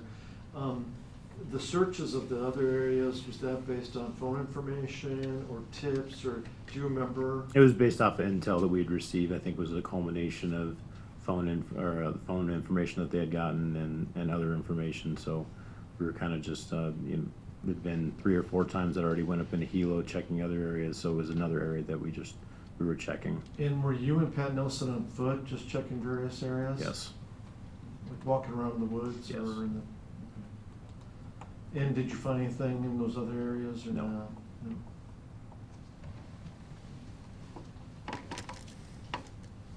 No. Now, did you, on 12/2, did you go to Eric Allmendinger's in the evening, residence on the evening of December 2nd? Yes, I did. Along with other investigators? Yes. And was the purpose of that to take Eric Allmendinger into custody? Yes. And so tell us who all was there? So my role in that, when we went to arrest Eric, was I kind of had cover of the back of the residence. And as we were making contact at the front door, there were some people that were leaving the back, trying to get away. And ultimately, and I'll refer to my report, but it was Bradley Renfro, Alyssa Bledsoe, and Austin Barrett that were there. And was it late or was it evening time? Or It was approximately 17:47, so about 5:47. And when you first saw Renfro and his girlfriend and Austin Barrett together, were they already out of the house in the yard, or what can you tell us about that? Yeah, they were just coming around the corner out of the back. So there's like I don't know if you call it a daylight basement in the back. But as I was coming around the corner of the back side of the house, they were just coming from an access door, going to the back towards the property. So which would be away from the direction of where the troopers were making contact with Eric and his dad up front. And were they detained or not? No, at that point we just identified them and then they were released. And then again, by that time you knew how all of them looked, right? Yes. Most of the investigators were familiar with the various suspects and players in the case, right? Yes. Okay. And was Eric Allmendinger at home, and was he taken into custody on that day? Yes, he was. Was his father there too? Yes. Was there any more searches done on that day at the Allmendinger residence, or was just the arrest was the major incident that I think day? the arrest was a major incident there. And then, did you sit in on Eric Allmendinger's interview or not? I did. Was that a fairly long interview? It was. Who was you? Were asking some of the questions? Sergeant Tony Wigson's the one that predominantly did the interview, and then I sat in on it and asked a few questions here and there. And Allmendinger, were his family members at the post too? Yes, they were. Grandmother? I think it was his dad was there. Yep. His mom. I think his grandmother. No. You already testified that it was very apparent to you that the Bronco had been burned, correct? Correct. Did you do any follow-up to figure out who burned it and how it was burned? Yes, I did. I ended up on, I'm going to refer to my report. It was December 5th at approximately 6:30. I went to the gas station. I contacted them before I went up there. I spoke with the supervisor, Ms. Dwiggins. She indicated that they had surveillance footage and it covered the timeline that I was looking for, which was around the 13th or 14th of November. It was at the Holiday gas station. It's mile 49 of the Parks Highway. I went ahead and responded there and contacted her. She was the supervisor. We went in the back and checked the surveillance footage. And reviewing the surveillance footage on the 13th, we were able to see significant information related to maybe how the Bronco was burned that involved Dominic Johnson and Bradley Renfro. Okay. And what type of information, what type of things did you see on the video generally?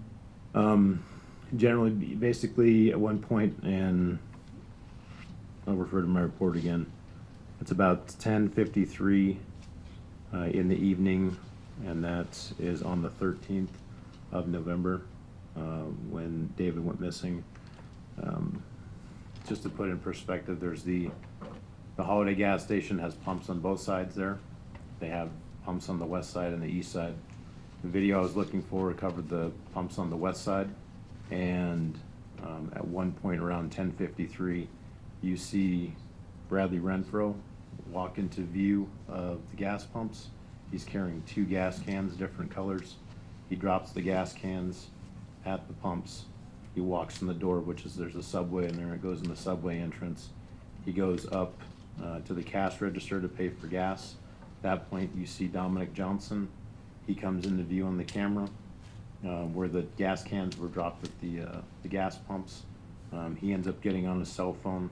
Bradley Renfro is inside. He pays for $10 in fuel with a $20 bill, and he gets $10 back in change, then walks back out of the subway entrance back to where Dominic Johnson's waiting there at the 2 gas cans at the pumps. Bradley Renfro then fills up some gas, I guess the $10 worth of gas that he paid for, and then eventually Bradley Renfro, Dominic Johnson leave with the gas cans in hand, and they go out of view. And the reason they go out of view, there's a side street that comes to that parking lot, and it doesn't cover the street that's over there, and it doesn't cover all the parking lot, but it covers most of it.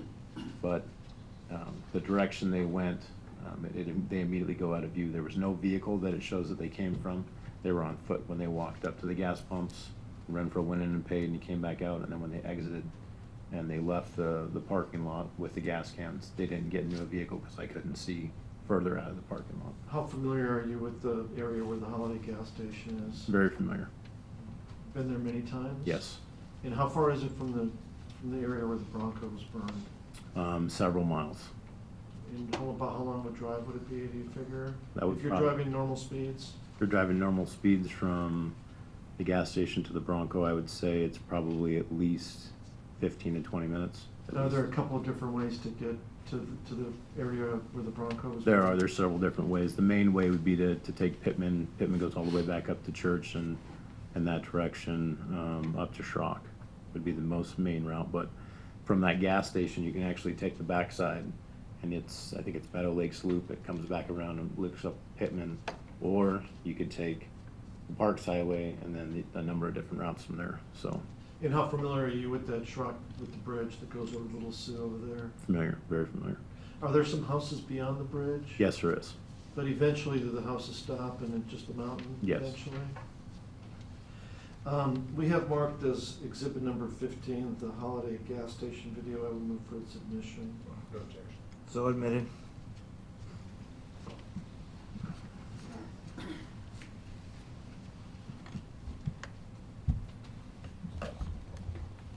And then we're gonna publish it to the jury via what's been downloaded here on the computer as opposed to the disk itself. It'll be the same thing.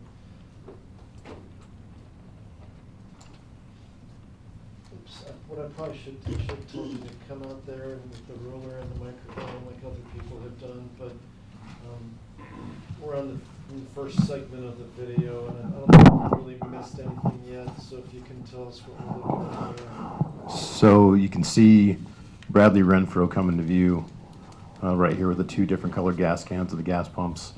This door to the gas station, the entrance is actually right down here. It's a subway entrance. And that's it for the first segment.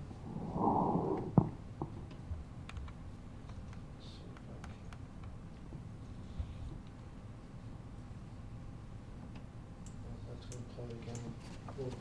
Let's just look at it one more time since you weren't up there, and then I'll move on to the other one.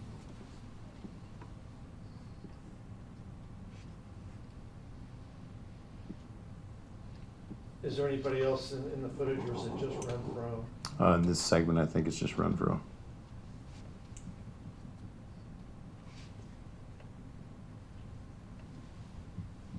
And did you take this on a cell phone? I did. Basically, they had their security system that was pulled up in the back office, and then I immediately wanted to capture it, so I took it just from my cell phone, because sometimes it can take a long time to get the footage from the stores downloaded, and sometimes they can't do it at all. So I wanted to make sure we preserve the evidence. What do we have on the next segment? So this view shows Bradley Renfro after he dropped the gas cans coming into the subway entrance, which connects into the Holiday gas station. Is that the correct time and date? Yes. And why don't you state it for the record, the time? The correct time and date looks like 11/13/2016, 10:54, 50 seconds.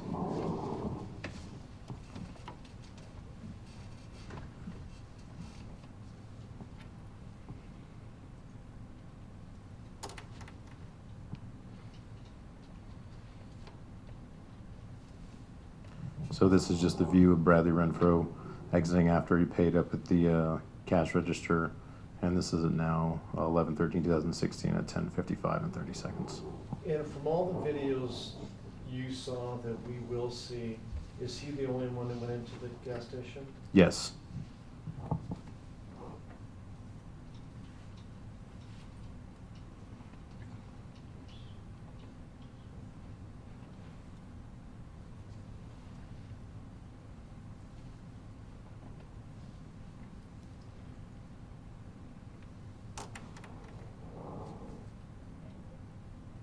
This is the next segment. Do we see anybody else? So after you see Bradley Renfro exit the screen there, you see that's Dominic Johnson, and he's obviously on the cell phone standing there by the gas cans.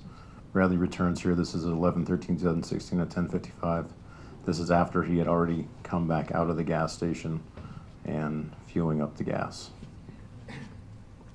See anybody pointing guns at anybody else, or pushing anybody else, or punching anybody else? No. And what time is this now? It's 10:56. Who actually fills up the gas? So Bradley Renfro fills up the gas, and then you see Dominic Johnson following behind on his cell phone, and they go out of view. Meadow Lake's loop is right back over here at a camera view. So if they were over here, I mean, I wouldn't be able to see if they had a vehicle over there or not.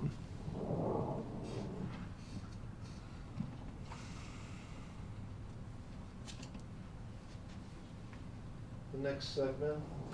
So this one is going to show the cashier where Bradley Renfro came in and paid with the $20 bill, got $10 in change, and this is at 10:55.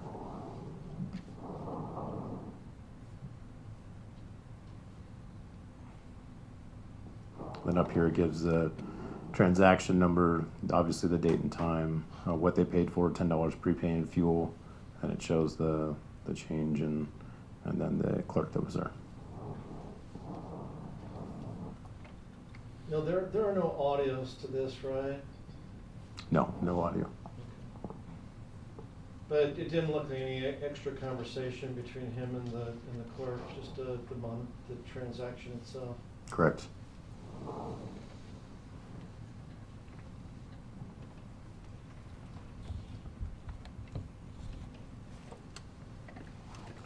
So this here at 10:55 is just going to show kind of a cross view.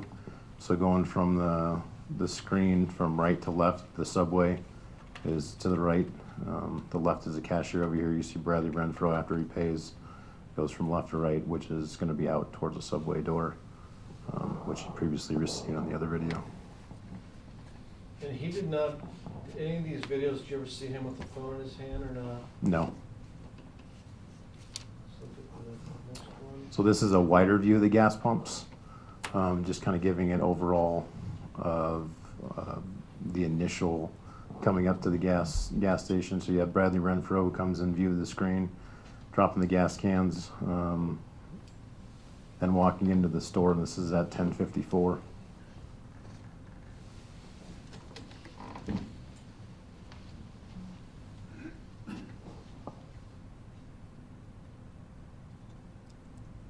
You then see Dominic Johnson come into the screen and go over where the gas cans are at.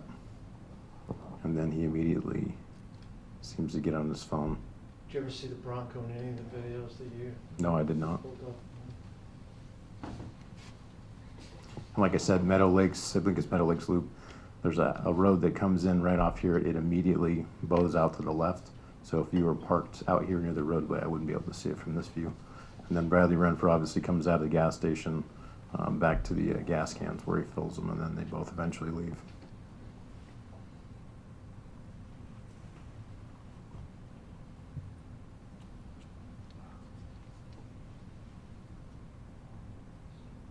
And tell us when they leave the screen, what the last time was, or, So they're going out of view just a second.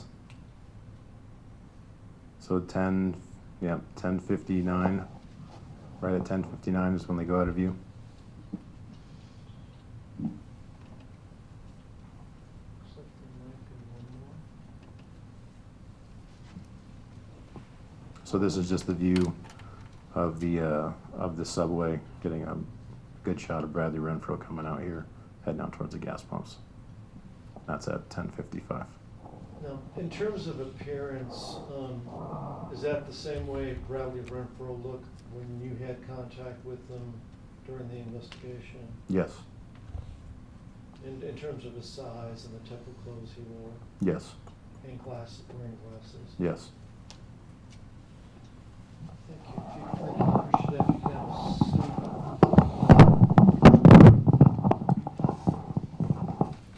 Want to run a few more exhibits by you.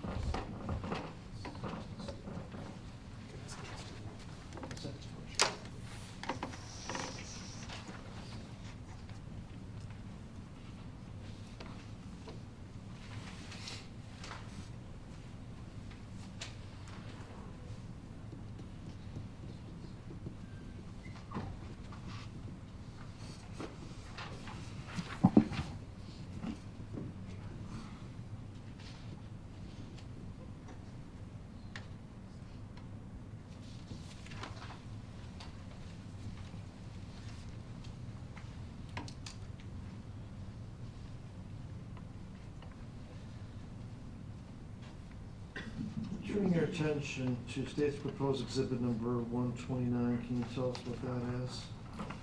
So exhibit 129 is just it's basically the transaction report of Bradley Renfro came in and paid for $10 in gas.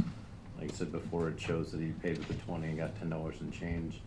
And it shows the time, the date, and the cashier and the transaction number. All right. And would this exhibit give the jury a good idea of the date and time of the transaction without having to play the videotape? Yes. Move for the admission of 129. Any objection? No, sir. So admitted. Turning your attention to proposed exhibit number 268. So on 268, this is a picture of the gas pumps where the gas cans were dropped at, and you see Dominic Johnson who's on his cell phone. And it's same question, 268, would this give the jury a good idea of the date and time when Dominic Johnson was at the pumps? Yes. Move for the admission of 268. Objection. So admitted.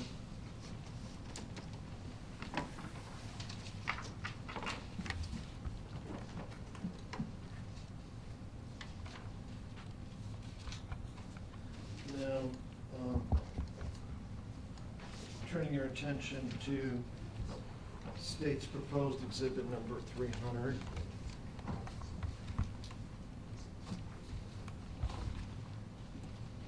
Tell us what's depicted in that photograph.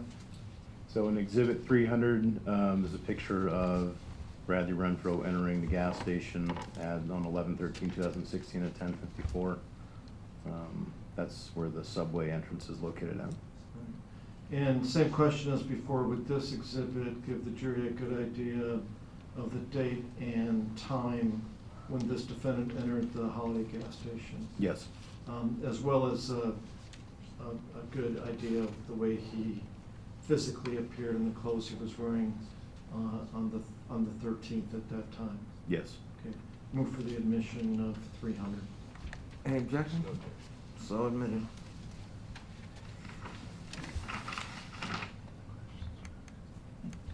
Thank you.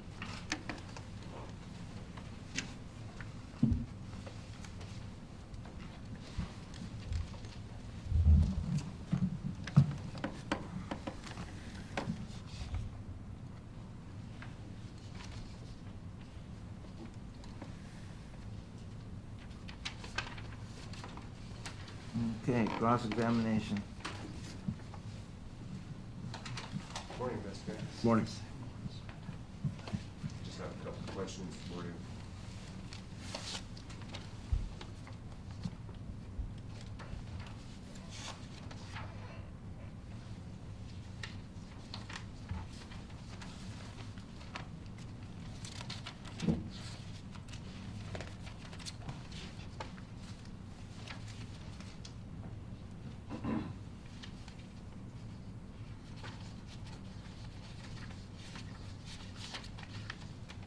So in these, when you view these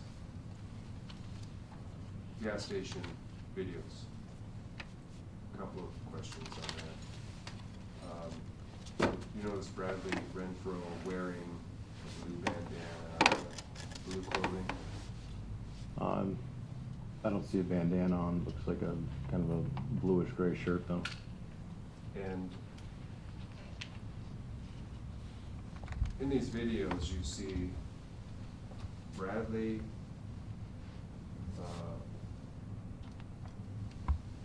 walking over, dropping the cans, heading into the store. Correct. And then you see Dominic Johnson, after he's already dropped the cans and went into the store, appear in the video. Correct. And stand by the pump. Correct.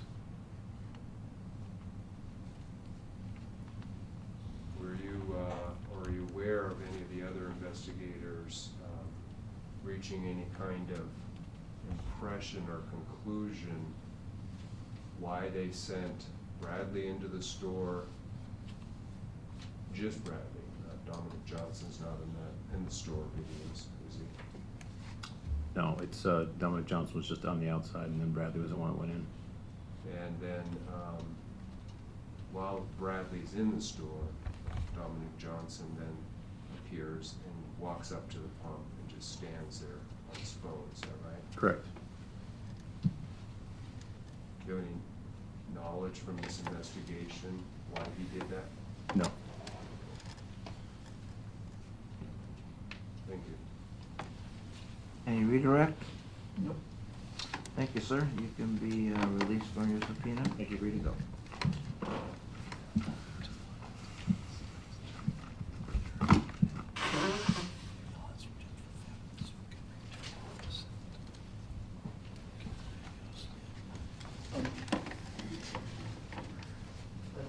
I'm going to ask Judge for 5 minutes so we can switch gears for our next witness. She has a different array of exhibits, and we need to make sure that those videos are on here and playing properly. Okay, let's take a 10-minute recess. Call off record. Off record? In the Matsu Valley. November, and what did you do before being a state trooper? Prior to '03, I worked in retail and college. Turn your attention to November of 2016. The jury already heard you were working with Investigator Bellis, is that correct? Correct.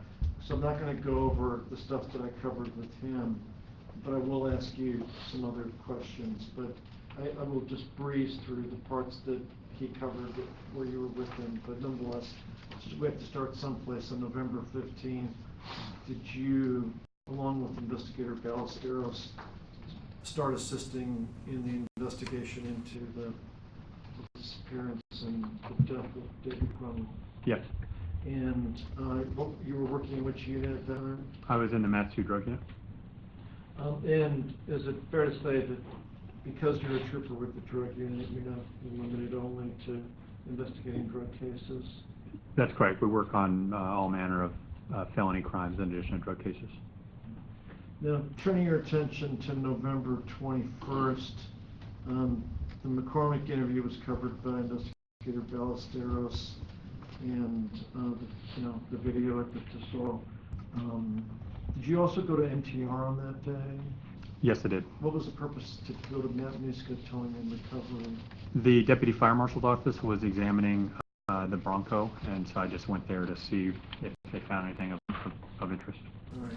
And was that just because it might prompt some other investigative avenues or not? That's correct. And was there anything interesting that did prompt some further investigation, if you recall? I'll refer to my report. There was a couple things, and I don't know what they later spurred as far as the investigations. There was some keys in there. There was a can of like an old brake cleaner can, some just burned up items like that.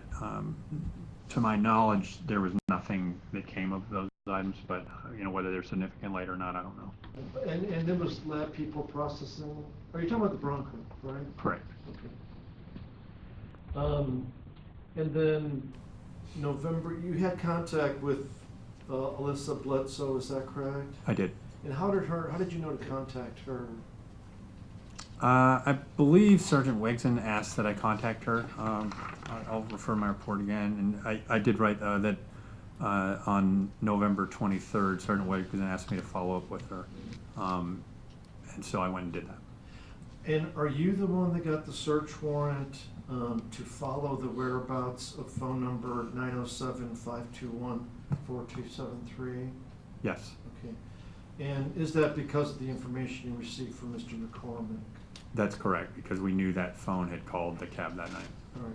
And to execute that search warrant, quote unquote, you're using technology as far as the phone pinging off the towers? Yes, I don't really use a whole lot of technology. I send the search warrant to AT&T, who provides me the details of where the phone is. Okay. So you're getting the information from AT&T during the investigation as to where the phone may be? That's correct. Is that what brought you to the car's location? Yes, it is. And that's already been covered by Investigator Ballesteros, so we're going to move on. Now, the 26th, were you again with Investigator Ballesteros, and did you have contact with both Alyssa Bledsoe and Bradley Renfro? Yes, we did. And just so I know you're talking about the right person, is that the person in the sweater here at the table to my left? Yes, it is. And Investigator Ballesteros said that you were the guy that did the interview with Bradley Renfro, correct? That's correct. Was it, when you made contact with him, did you start asking him about the David Grunwald situation? Yes, we did. Were you pretty upfront with him? Is that what you started with right off the bat, that you were investigating the case and you wanted to talk to him about it? It was fairly quick that I told him I was investigating the murder of David Grunwald, yes. All right.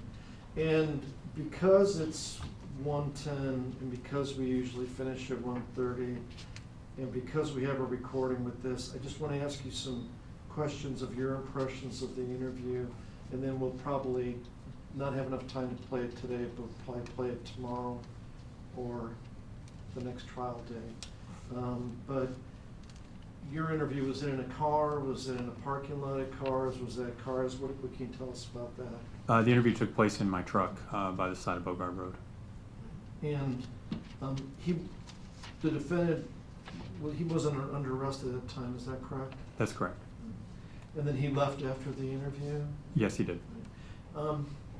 What type of approach did you take was this your first contact with him as far as talking to him? It was, yes. What was your approach with him? Was it fairly direct that you were working on the murder, well, not the murder at that point, but the disappearance case? Well, I did tell him murder, and it was very direct. Okay. But that was actually before David's body was found, right? That's correct. But the presumption at that point on your part was that because of the Broncos, something bad had happened to him? Yes. Now, again, the jury will hear it, but did you ask him whether he knew anything about David Grunwald or what happened with David Grunwald? Yes, initially he basically said he didn't know and he was really drunk that night. That was the basis of his statement. We did continue that conversation. I asked him if he was in the Bronco that night, and he gave me a reply like something similar to I don't think so, at which point I confronted him and told him that I knew now he was in the Bronco that night and asked him to expand upon that. All right. And I assume that you didn't lay out every piece of information that you knew from the investigation to that point, did you? That's correct, I did not. And after you challenged him, told him that he was lying about not being in the Bronco, did he eventually admit being in the Bronco? He made sort of, and it's off my recollection, I haven't listened to the audio in quite a long time, but he made a sort of half admissions to that, saying that he wasn't so drunk that he couldn't walk. He said something to the effect that they were up at the Little Sioux Bridge. I'll refer to my report real quickly, but it was basically things like that. He said maybe he was in the cab. In the cab, okay. Yeah, so he said things very similar to that. He did say we were at the Little Sioux. He said he didn't remember 90% of what happened that night. So statements such as that. Okay. And then at some point, I mean, as far as, were you doing your best to convince him to provide more information to you? Yes. Give us an example, like we'll hear what type of questions, or what type of techniques were you using to get him to provide more information? At the time we had no idea if he was our best witness or a suspect or what. So, I mean, just basically pleading with him to tell me what happened. There wasn't any big secret to it. It's very, very straightforward. All right. And you were recording, obviously, right? Yes. Okay. Now, I'm going to move on. I'm going to jump around, but try not to jump around too much, but on November 29th, did you assist other investigators in searching the Allmendinger property? On November 29th, 2016? I did. That was the day we seized the camper, yes. And did you smell any weird smells in the area? Yes, when I opened up the camper door, I smelled an extremely strong odor of bleach. So at that time, I think Investigator Ballesteros was right with me at that time. We called Sergeant Wigs in and we decided to impound the entire camper. And then, turning your attention to November 30th, 2016, did your duties take you to Misty Johnson's house? On the 30th of November? Right, 30th of November 2016. Yes, I did go to Misty Johnson's house. And did you encounter any of the people involved in this case at Misty Johnson's house on November 30th, 2016? Yes, I did. Which people did you see at Misty Johnson's house on November 30th, 2016? I'll refer to my report on who we contacted there, just so I make sure I get it right. I had myself and a couple troopers and a Wasilla PD officer too, and we contacted Dominic Johnson, Austin Barrett, and Devin Peterson there that night. Okay. And do you remember what part of the house they were in or not? They were in a bedroom that was essentially just inside the front door. Did you observe any suspicious activity on anybody's part during that time? At one point, Dominic Johnson removed one or two, I can't recall, but removed some cell phones from the room and hid them. And did you seize the cell phones? We were able to find them and we did seize them, yes. And what type of cell phones did you seize? I believe they were both iPhones. I don't have the property report with me, but I believe they were both iPhones. Okay. And I'm sorry, I'm referring to my report. In the narrative, I did say that there was a green Apple iPhone and a black Apple iPhone. Thank you for that clarification. Now turning your attention to December 2nd, 2016, were you with Investigator Ballesteros doing surveillance in the Palmer area? Yes. And what part of the hotel were you looking at? Was I looking at? Yeah. I was in the back parking lot area. About what time was this early morning or about what time? It was about 0900 hours that I headed over there, so 9 a.m. And I started seeing activity about 9:49 a.m. And at that time is when I saw Austin Barrett exit the back door of the hotel. And did you know him from a photo or from previous, from seeing him in person before? I believe at that point I had not seen him in person other than the one time that would have been after the Deborah Johnson. Was there? So, okay. yeah, Was there so anything after that and then a photo, yeah. Okay, got it, yeah. And then, was there anything unusual about his mannerisms or his dress when you saw him coming out of the hotel? I did observe that he had a blue rag in his back pocket, I believe it was, that was similar to what Crips gang members routinely wear. And did you continue to observe the area? Yes. What did you see happen later, if anything? Sergeant Wegson advised me that he was going to call Bradley Renfro and basically tell him that he was coming over there to see him. And we believed that at that time, everybody that was in that hotel room, including Renfro, were going to leave. And that's exactly what happened. So at about, I believe, sometime after 10, I don't know that I have, it was around 10:30, I believe, I observed Bradley Renfro, Austin Barrett, Dominic Johnson, Alyssa Bledsoe, and Deb Peterson all exit the hotel through the back door. Now, were you called upon to do anything else on December 2nd? Did you help with any interviews or anything else on that Friday? I basically sat with Alyssa while others interviewed the other subjects involved. And did you do another interview with Alyssa Bledsoe, or you just? I spoke to her very briefly that night. She made a remark about. Let's see if I made a note in my report of what she said that night. I spoke to her very briefly. Yeah, it wasn't a full-fledged interview. Yeah, she made a couple statements to me. I do have it here. There was some discussion of matters unrelated to this. Okay, yeah. And Nothing that really was no, significant to this yeah, investigation? It was essentially talking about other matters that Okay. I don't think we're talking about here today. All right. And then later in the day, were you called upon to go someplace else? And then I went out to the Connect River along with other investigators. And that was after David Grunwald's body was located? I went out there. I arrived moments after he was found, so I was right behind Sergeant Wegson, and I observed Dominic Johnson coming out of the area. As he was coming out with his attorney, I went in, and then I stayed with David's body until the crime scene investigators arrived. All right. Let me just double check my exhibit list I had.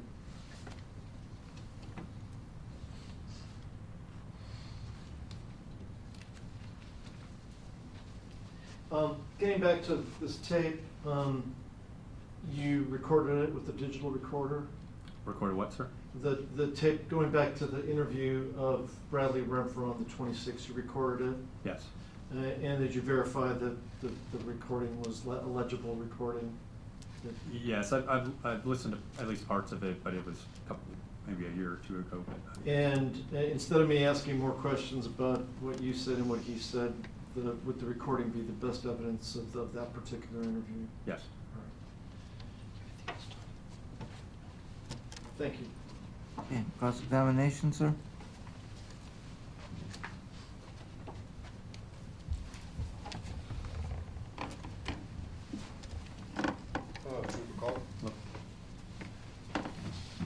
Did you meet Bradley in person before the road stop on the 26th? Was that the first time you saw what he looked like? I'm pretty sure that's, having several contacts with him around that time period, I'm pretty sure that's the first time I ever Okay. met him face to face, heard his name. And in that interview, and I guess we're gonna hear it tomorrow or next week. They'll play it, but since I have an opportunity to ask this now, you, like you said, you were very direct. You were very interested in getting some information, and at that point in the investigation, it seemed like the focus was really in trying to find David. The rest was going to fall into place with, the combination of all the investigators as far as identifying the suspects. Is that fair? My sole focus was on finding David, yes. Right. That's very true. And over 16 years as a trooper, about how many out of all the people you interviewed, the class of individuals that you might consider adolescents, approximately how many do you think you've interviewed over the years? How many adolescents total? Yeah. Teenagers? Yeah, teenagers. A lot. I mean, it depends, I guess if you'd have to break it down between witnesses, victim, suspect, et cetera. Yeah, well, all combined. I've interviewed hundreds of Okay. teenagers, certainly. And as part of your training over the years, ever get a workshop or a seminar on the difference between teenagers and adults and how that would affect how you do interviews? Yeah, certainly with younger children, so when you're talking about interviewing children, especially like Yeah, sexual assault I'm not victims, talking about that's children. completely different.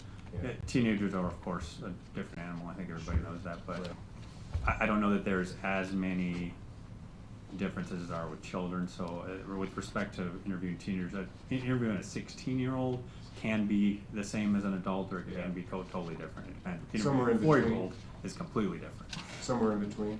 It can be, yeah. Or you can have 16-year-olds that are just as adult as you and I, and Yeah. so Could be, there's a right. range there. I think Again, so. interviewing a 4-year-old is completely different. Right. Because even, as you probably know, you've witnessed yourself, your own experience, that as a whole, they're, it's pretty much, we all understand they're not fully developed brain-wise as adults, but at the same time, there's a spectrum amongst, say, 16-year-olds where some are more sophisticated, more mature than others. Yes, sir. Yeah, some may have disabilities that may impact their maturity as well. Yes, sir. It's not just age, but it's a lot of factors. Correct. Is it fair to say that when you're dealing with a juvenile or an adolescent, especially in cases, serious cases like this one, that when they're first approached, they tend to kind of, in a way, test you to see what you know before they start answering questions? Some do, some don't. So that's not uncommon, and it's also not uncommon for them to be forthright and tell you everything you want to know. Right. That's not And, uncommon. And at the time, as you testified, going into it, you didn't have a predisposed disposition that he was going to be a suspect, or like you say, maybe your best witness. You knew he had information, and that'll come out when there's more time when you come back. You just didn't know how much, or if he played a role, or it's just information he had he could have shared that would help you find David for one thing and maybe shed some light on what happened. Yes, he could have provided that information. And I'll just kind of, I mean, it'll come out later, so I'll be really brief, but I'll just, a couple of points. Listening to your line of questioning, you conveyed your opinion, which sounded very genuine, that as you observed him and his demeanor, his facial expressions, nervousness at whatever questions, that he wasn't like the others. You saw him as, this is somebody we could probably get down to business here and find out where David is and get some information about what happened and maybe identify other suspects. Is that right? I was very hopeful that that would be the case. But you did have that, you weren't deceiving him by saying, you know, you're not like the other ones, you seem like a better kid. Yeah, I hadn't had that chance to interview the others at that point, so. Well, you had information though, you had reports. You didn't personally interview them, but you had reports. Yeah, I mean, that's a difficult question because, again, I hadn't sat down with for all I know, the others would be just as, seemingly helpful as him. My only goal was to find David. I knew that he had information to do that, and so, I mean, maybe that's a little bit of scratch on his back, but, yeah, I hadn't sat down with the other ones, so I can't say one way or the other whether that was a fact at that point or not. Well, you were the first law enforcement officer to interview him. That was on November 26th of 2016. And then there were two much longer interviews down at the station or the post. Were you part of those as well? I was not. No. Okay. Do you ever get a chance, any reason at that point to actually review those interviews? No. You don't have any personal knowledge? I wouldn't typically review other people's interviews, mostly just so you don't get different dates and stuff like that confused. So. But juvenile or adult, is it fairly common experience in law enforcement in doing interviews like that early in cases that people will deny or lie if they don't just say, I exercise my right not to speak with you? Is that unusual that they will, that in between, no, I'm not going to speak with you, versus total upfront honesty, more than you even dreamed you were going to get? Yeah, neither of those two things are unusual. So you might get complete honesty, you might get half honesty, you might get complete lies, you might get half lies, and it's a mixed bag. And you often, when you go into it, you already have enough information that you're able to detect or determine pretty quickly whether the answers are honest or evasive or outright deceit. Yeah, in this case, I knew enough about the case and what had happened that I certainly knew I was, not being told the truth. Okay, I'm just going to leave it at that for today. Thank you. Okay. Any redirect? I just want to ask, you're not supporting the notion that people should lie to Alaska State Trooper investigators? I'm not supporting that. Yeah. No, I don't Or you're condone not that or suggesting support that people that. should do so, right? But people do it. Okay, thank you. All right, so you can step down.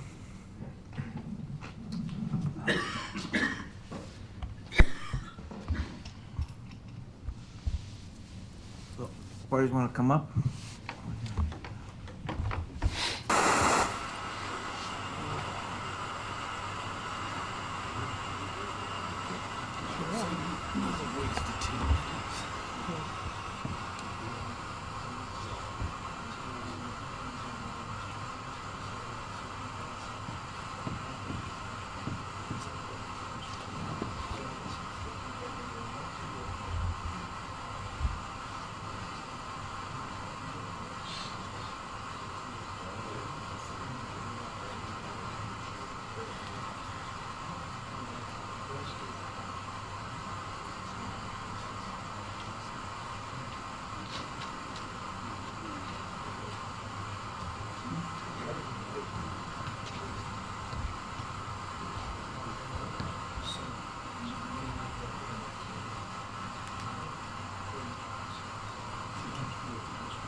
Members of the jury, I just wanted to give you, I'm trying to keep, be up in front and honest with you how much time we're looking at for this case.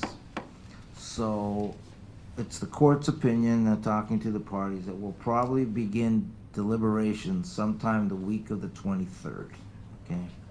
So that's all of next week we will have set aside to finish the evidence. We may get it done, we may not get it done, but you will be committed for the week of the 23rd at this point. I'm still giving you Friday the 20th off, so you'll be working tomorrow, but you will not be working Friday the 20th, okay? I'm only do 4 days next week. But the following week, you will be required to be here. If we get into deliberations, 4 of you will be excused. But, so don't make any plans for the week of the 23rd, okay? That's pretty much what we... Just to give everybody hope, I think we're down to about 5 more witnesses on this, on our side. So we have some interviews to do, and there's some lengthy stuff to go through. The parties have to go through stuff too, to prepare for closings and so forth, so be prepared to be here the week of the 23rd, and just so you know that up front, okay? All right, thank you. We will see you tomorrow at 8 o'clock, and we'll be out there.